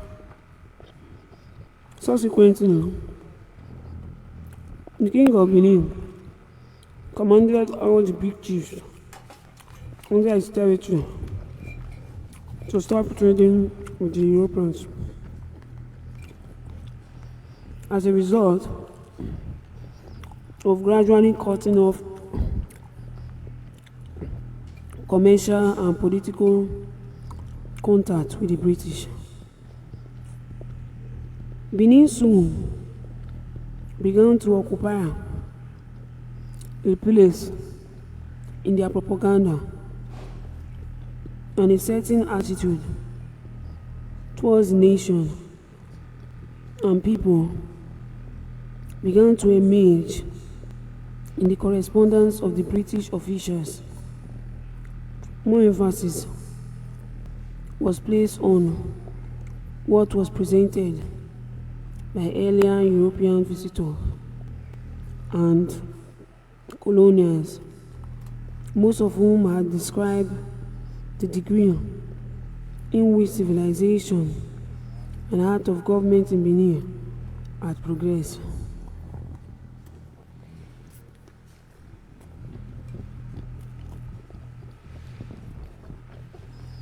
Which was further than in other kingdoms.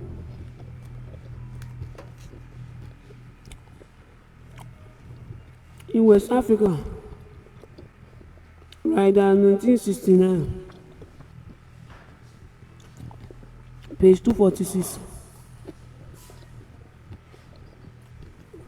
Many also spoke of how impressed they were with the character of the people, character of the Benin people, and the most standard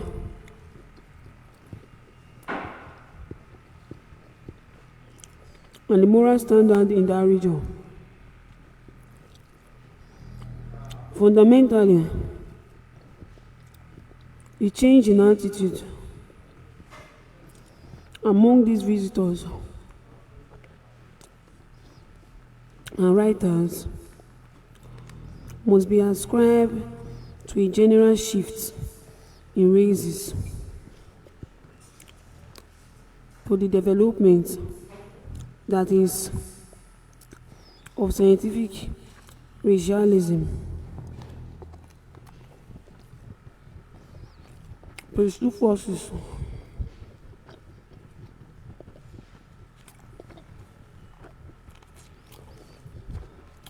The paradox of race became the genesis of the colonial violence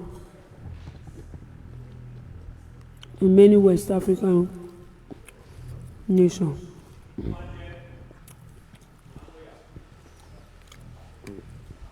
The British conquest of territories in West Africa. Given that the African territories were divided among European countries as a result of the Berlin Conference of 1884 to 1885, the majority of the activities of the European in the continent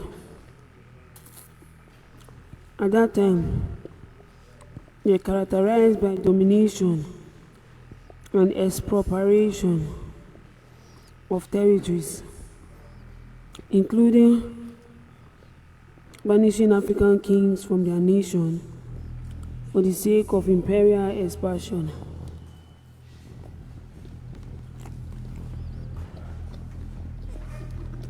Some nobles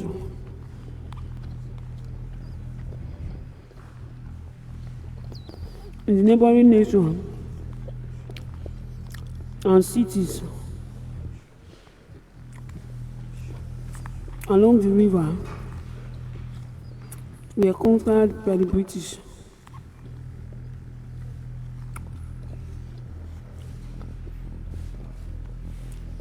The richest merchants among these Securia, who was exiled to Ghana by the British. Deportation of Jaja,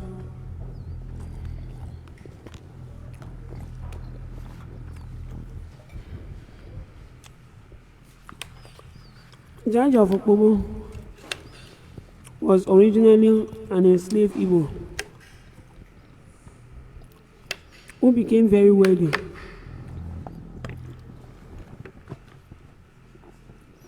and powerful in Africa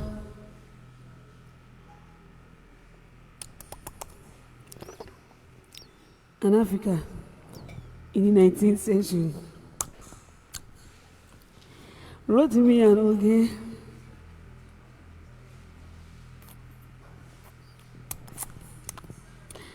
Rotimi and Oge 2008, page 50.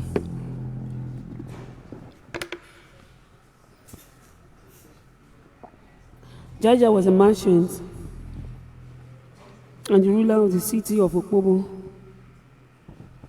now known as Rivers State in Nigeria. During his time,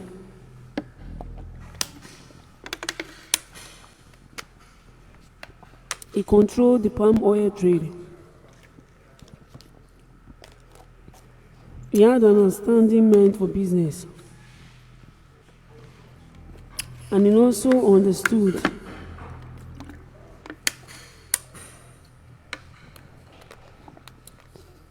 the nitty-gritties of Western Valley.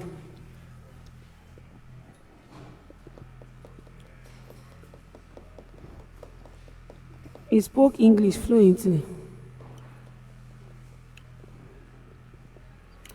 and even sent one of his sons to acquire a Western education in Gaslo.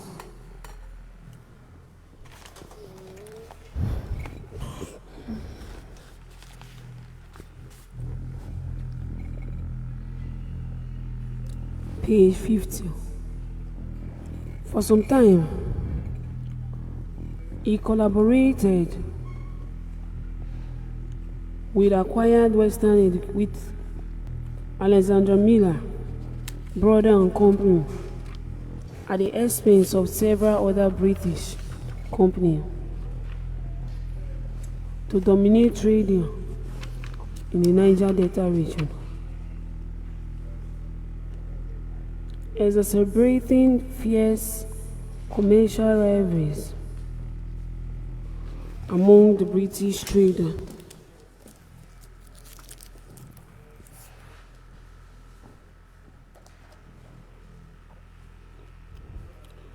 For some time, eventually, he was able to work independently.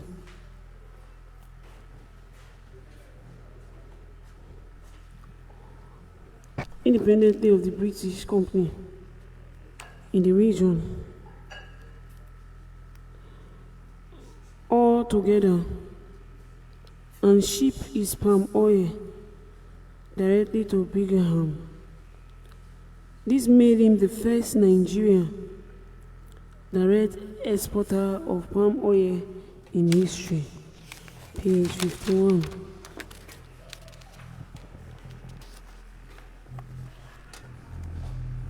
When Nigeria company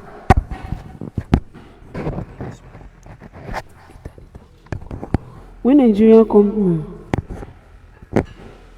when Africa territories were divided among the European nations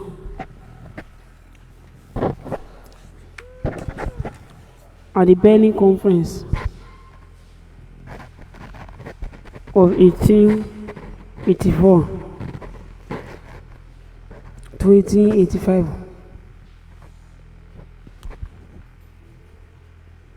Okpobo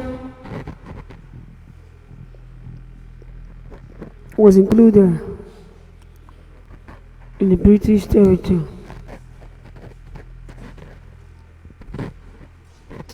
And Consul Elwet asked Jaja to sign a treaty. Placing the city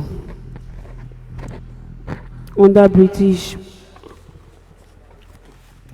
protection. Jaja agreed under the condition that the offensive clause, which stipulated that free trade and free access to every part of his territory, be nullified. Consul reluctantly agreed to Jaja's demand and deleted the clause restricting free trade. Wrote to me and Ogun, 2008, page 151.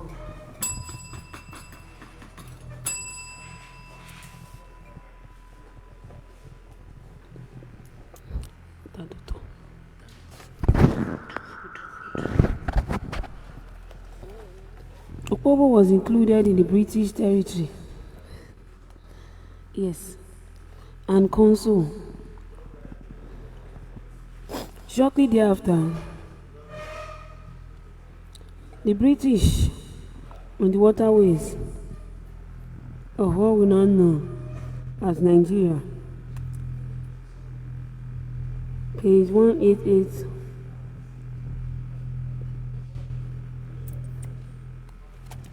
Page 188.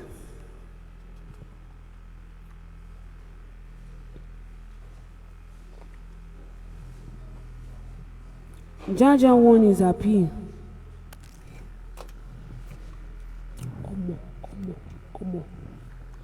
Jaja won his appeal and insisted that under any civilized land, everyone involved in this deportation of Jaja will have to face the wrath of law for kidnapping, but as it was, the quest to modernize trade and monopolize it.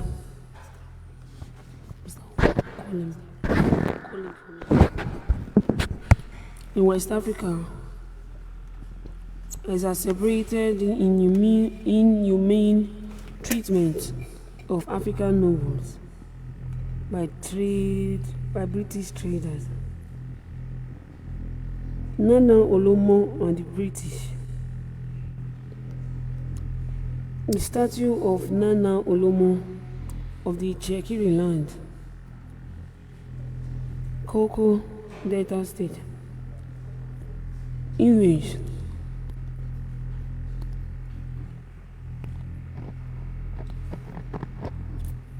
cutscene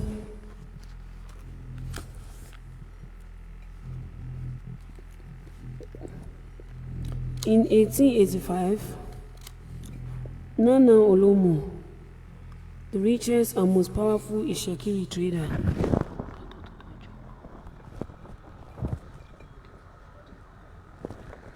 of the time, was appointed as the governor of Benin River.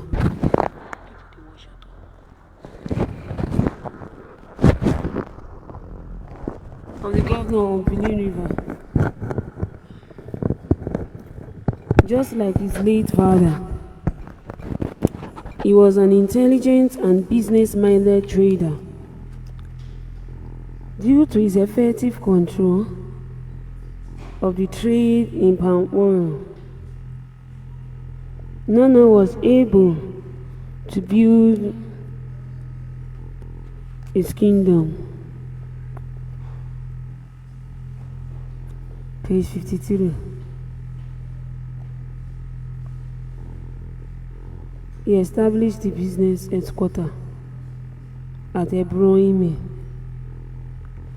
which has earlier been founded by his father. Also, a very rich and powerful Ichekiri merchant, a British official, H.L. Galloway, who visited the Urobo region in 1892,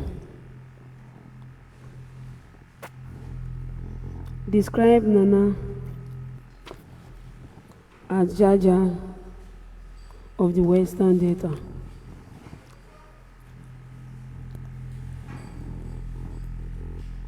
Colonel Balava Nana Olomo struck out offensive clause in British territory. During the era of treaty signing with the British in the region, Nana Olomo fully understood the implications of the British imperial ideologies in the Niger Delta. Like Jaja, he struck out offensive clauses that restricted other Europeans except for British traders alone. Free access to trade in his territory. Rotimi and Oge, 2008, page 53.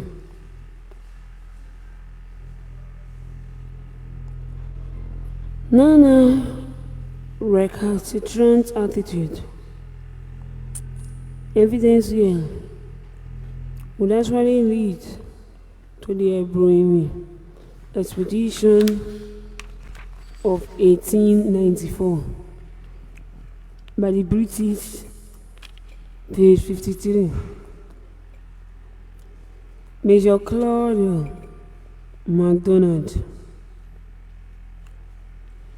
the British Commissioner and Consul General for Air River Protectorate, stated that when he met Nana at the Benin River for an important meeting,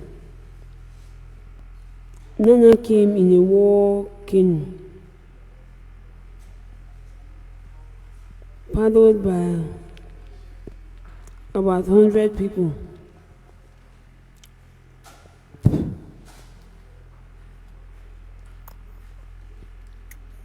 Armed with men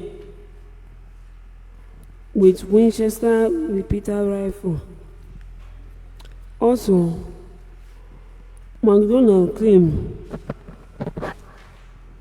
that Nana was an intelligent and powerful man who was said to have possessed a fleet of 200 trade canoes and about 100 war Guinness, and had more than 20,000 warriors under the authority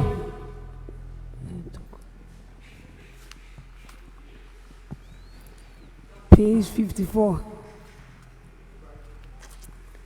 In June 1894,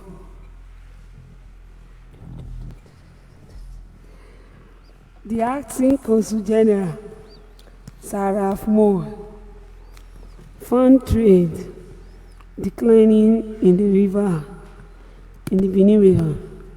So he ordered Nana to withdraw his war canoe from the Ethiopia River immediately.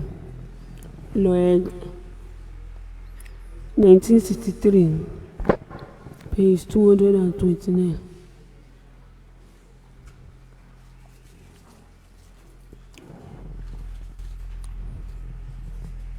But Nana did not comply with General Moore's command, and his defense of Moore instigated evasive violence. Nana's action prompted the British to send for 4 warships to attack all the neighboring villages of Ebroimi. Despite the destruction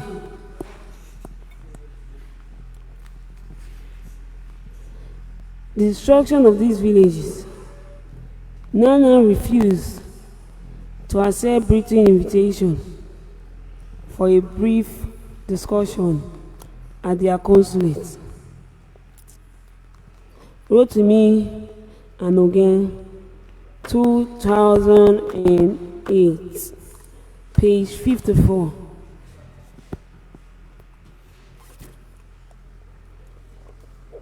Hostility continues,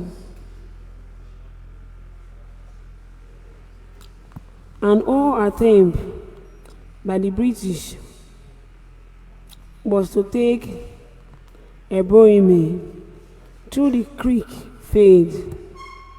In fact, Nana successfully defeated the British forces on 3 separate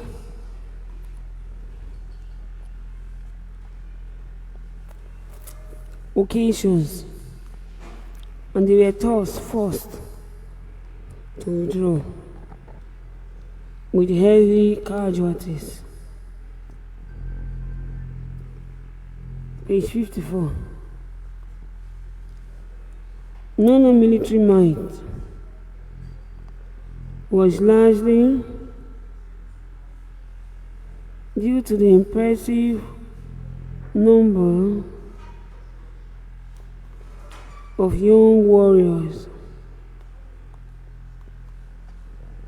loyal to him and the quantity of ammunition under his possession.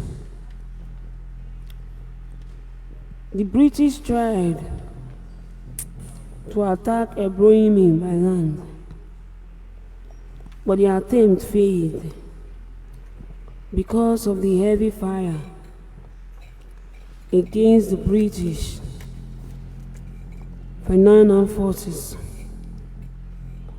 However,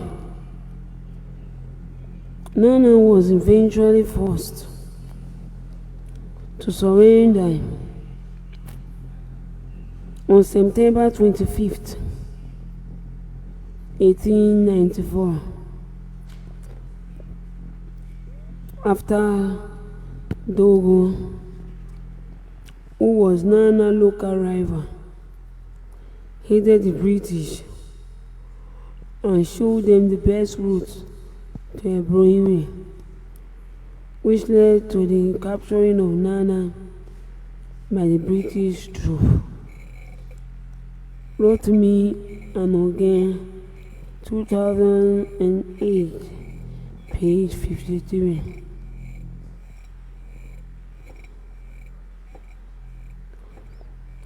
Nana was tried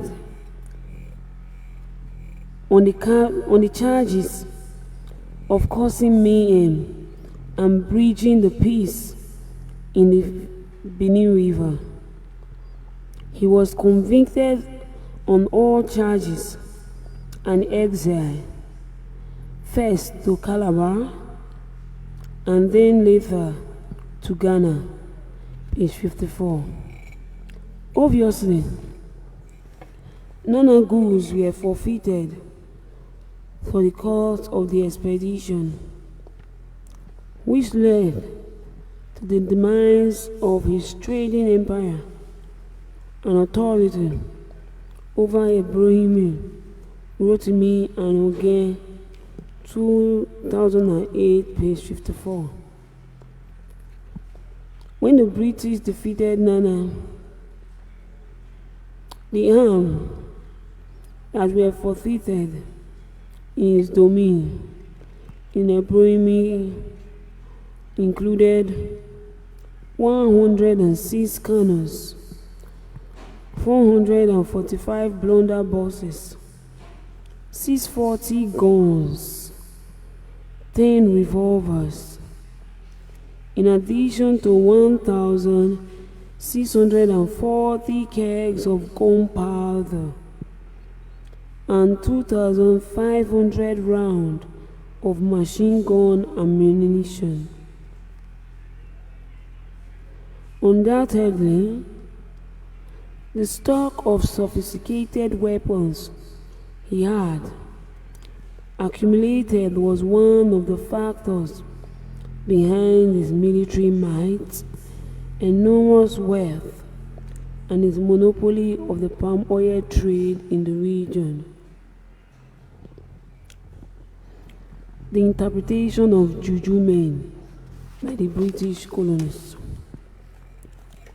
The word Juju was used in some West African countries.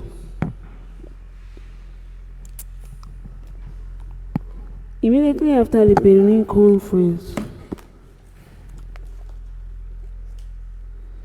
the word Juju and is popularly used in some West African countries to refer to an object that has been deeply suffused with magical powder.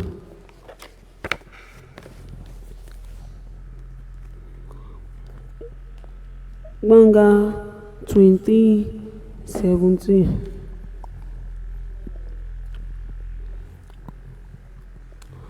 The colonies. The British colonies of the 19th century incorporated the word Juju into their description of the Benin people.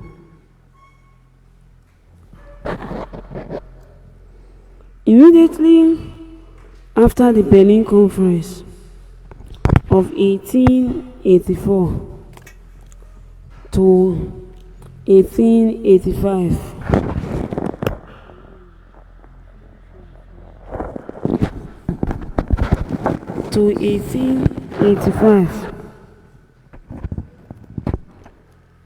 which gave rise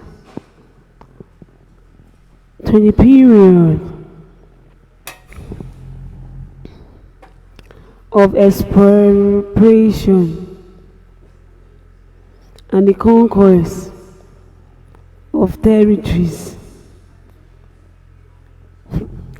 in Africa by Europeans. There was anxiety among many African nobles who observed mistrust in the activities of the Europeans. For instance, a British colonist of the 19th century, Volkswagen 1898, claimed that after the British conquered Nana Olomo, who was under much fear that they would be attacked by the Britons, and began making preparation accordingly.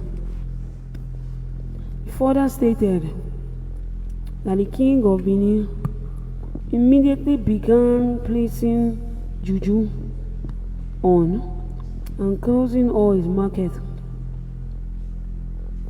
That is, preventing his people from bringing palm oil and other trade down to the waterside village where the shekere, another nation, used to collect exchange goods. The British interpreted the word juju as a very powerful spirit or god that lived in the Benin city and was represented by the king.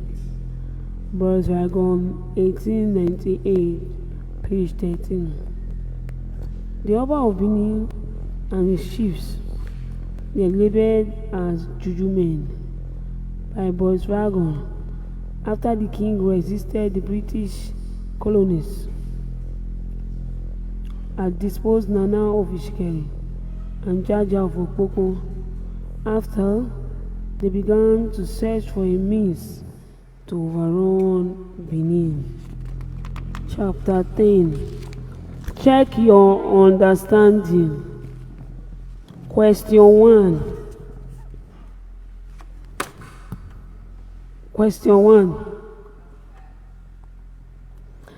What led to the paradigm shift in the 19th century in Africa, and how did that shape the relationship between the Europeans and the Africans? Question 2. Explain the theme Scrabble for Africa. Then explain how it relates to the current political and economic situations of many post-colonial Africa countries. 3. Reflecting on the experiences of Jaja of Okpobo, Nana Olomu, and Oba of Vorame, how did the Berlin Conference shape the relationship between the Europeans and many African countries? Answer all.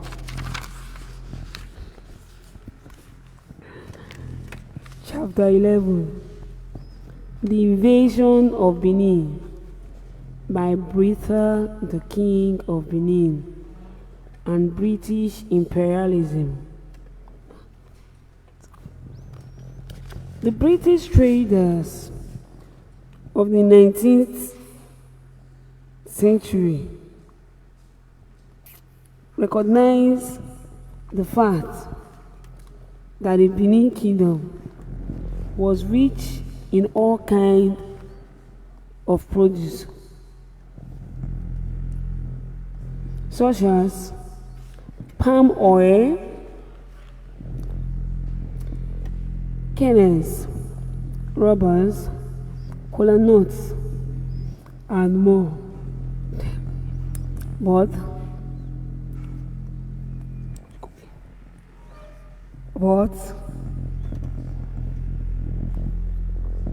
the King of Benin became a barrier to the British agenda of imperialism, especially their pursuit for free trade in the region. Dragon 1898, page 14. Dragon, who was frustrated over the closure of trade by the King of Benin, categorically stated that he hoped that the people would open up trade and override the order of the king of Benin and his juju men. He believed that the people in the part of West Africa were very superstitious, and that would be very difficult to enlighten them and make them understand that the powerful juju is a thing of the past and no longer have any power over them. Page 14. From the historical narration of Boys Ragon, it seems that the people were very respectful to the Oba of Benin and the gods of the land. The British traders were obviously concerned with the cultural, traditions, and religious belief of the Benin people and other neighboring nations. Bosragon, who often applies his Anglo-centric views on the cultural practice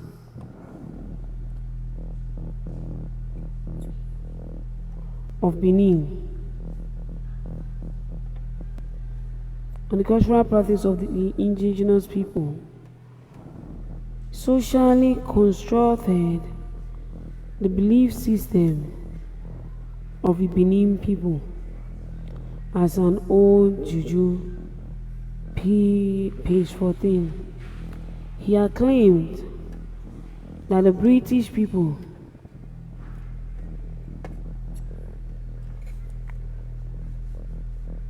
were forbidden. He claimed that the Benin people were forbidden under the juju belief not to leave their country or to cross water. According to Bosragon, the Benin men were also prohibited from getting into canoes. Therefore, the Ishekiris and Ijo were the middlemen between the European merchants and the Benin nobles. Page 14. Bosragon claim regarding the restriction placed on the Benin people not to cross water by their king has no historical basis in the chronicle of the Benin history.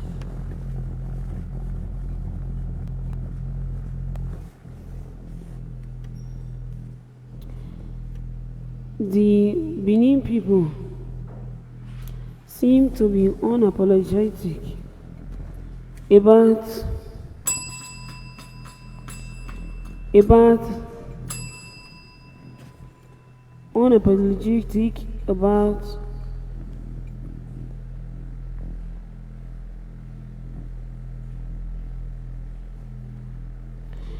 their cultural belief,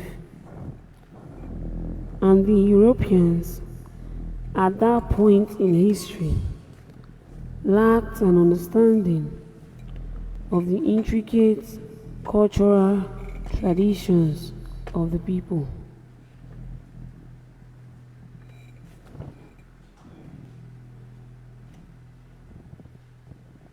The big chief paid annual tribute to the Oba of Benin. The British believed that the Oba of Benin was so powerful that before the late 19th century, the big chiefs close behind Lagos, who one would have thought were civilized enough to know better, And the Benin River chiefs were sending annual tributes to the Oba of Benin, Boswaigon, 1898, page 13.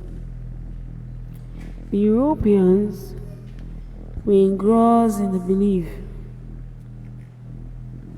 that a chief in the neighboring territories were paying annual subsidies to the Oba of Benin because they were afraid of the alleged Benin Juju, page 13.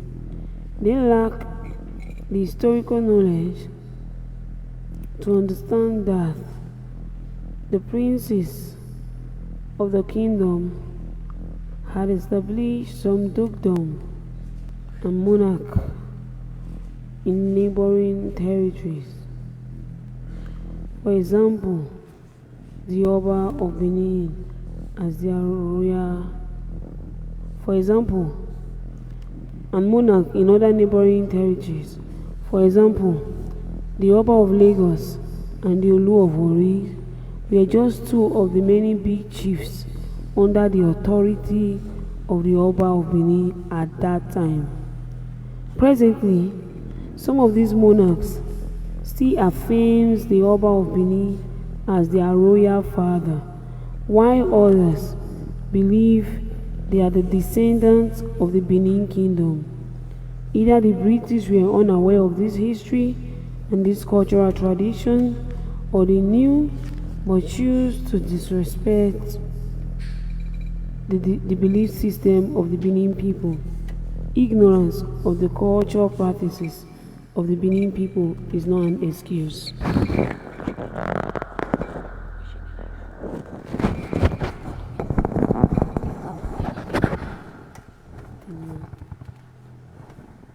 The big chief, Chris, the big chiefs paid annual tributes to the Oba of Benin. Why would a British colonist like Boswaigon express his grievances over the tradition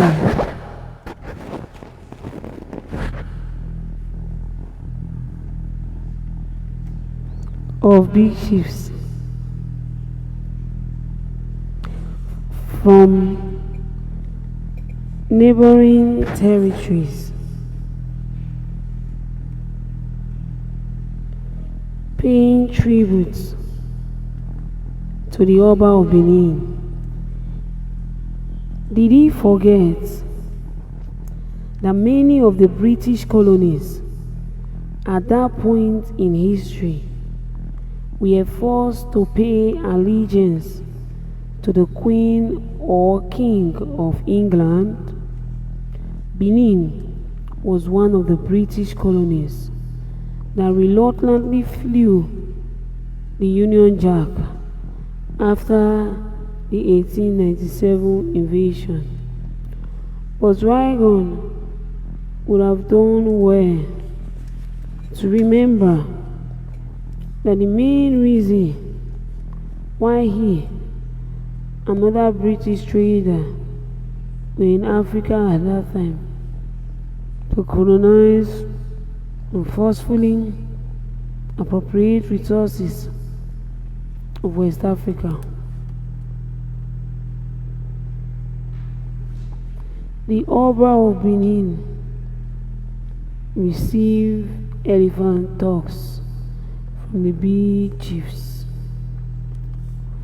In ancient times, the monarchs and dukedom under the dominion of the Benin Kingdom were traditionally obligated to present one elephant tusk to the Oba of Benin whenever an elephant was killed in their village or territories.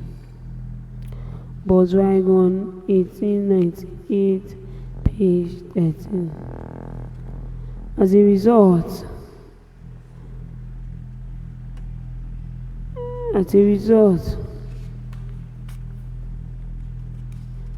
the Oba of Benin was one of the major suppliers to ivory in 1897. History relates that a Mokpagbe, the Duke of Enogie of Ugo Gonye Kyun, with the title Agmoidi,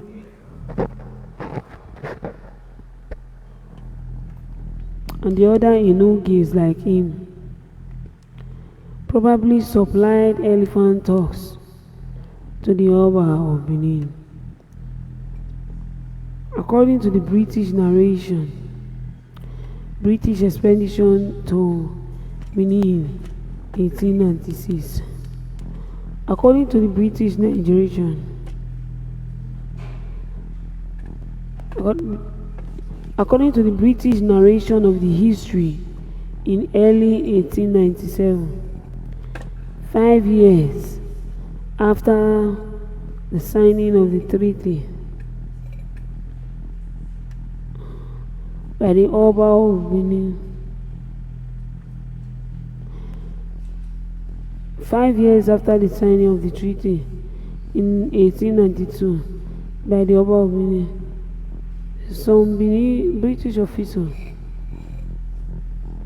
headed by the captain James Swedish, departed England for Benin to repayment the Word Obasogie.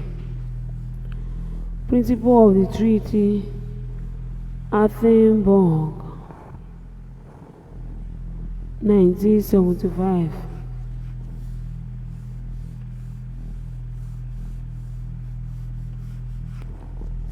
It was still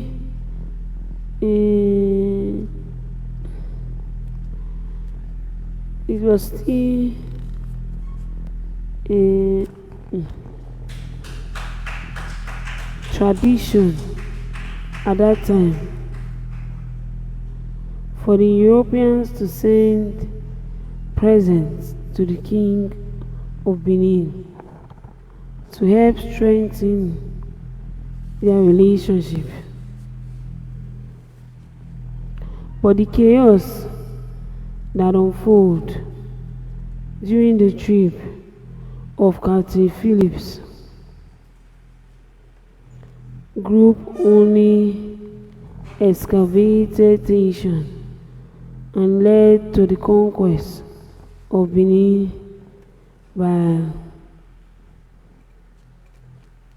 Britain. The Benin massacre in January 1897. Captain James Robert Phillips, a University Cambridge law graduate.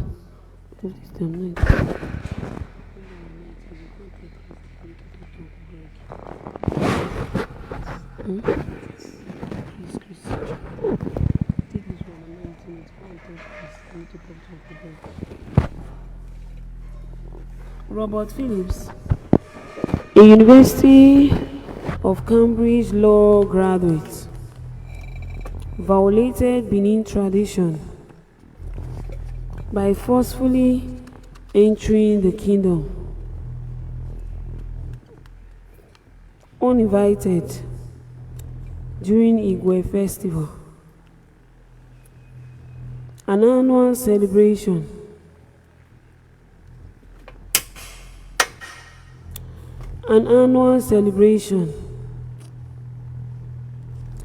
that forbids the king from receiving visitors in the land Osaudion. The 34-year-old Captain Philip was then the acting head of the Niger Coast protectorate government, a colonial entity created by Britain 6 years earlier, which oversaw the Niger Delta territories, IC 2013, page 5. Phillips and his men planned a visit to Benin during the Igwe festival, despite being warned of the tradition and intricacies on the Igwe festival.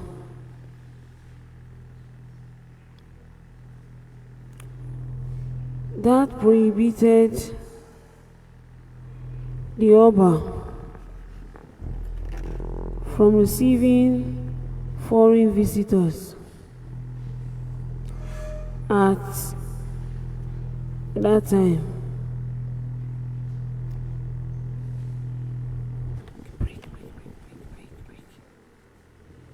Phillips ignored the repeated advice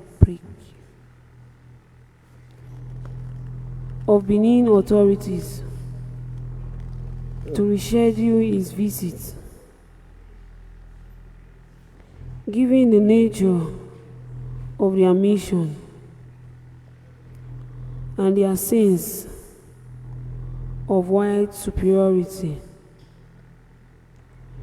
Phillips and his men arrogantly defied the traditions of the land. At that point,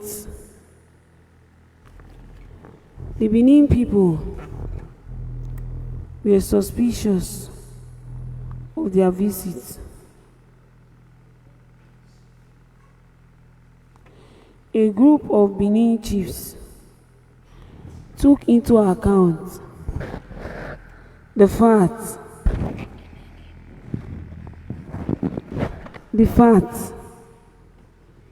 that just 3 years earlier, the same British official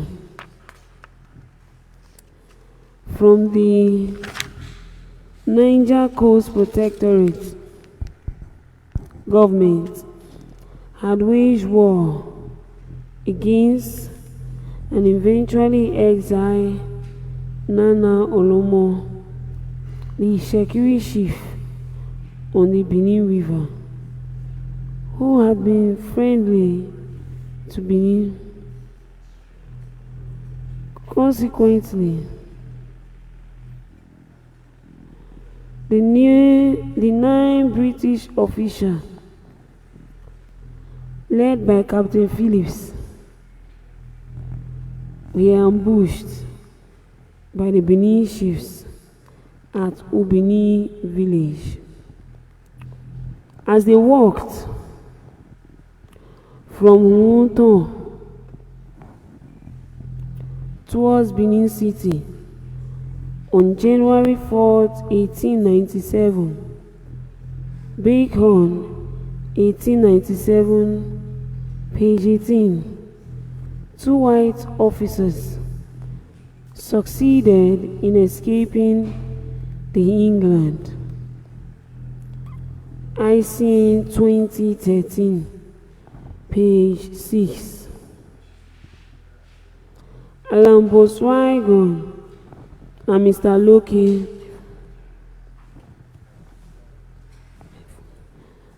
and Mr. Loki were the 2 survivors of the Ubini massacre.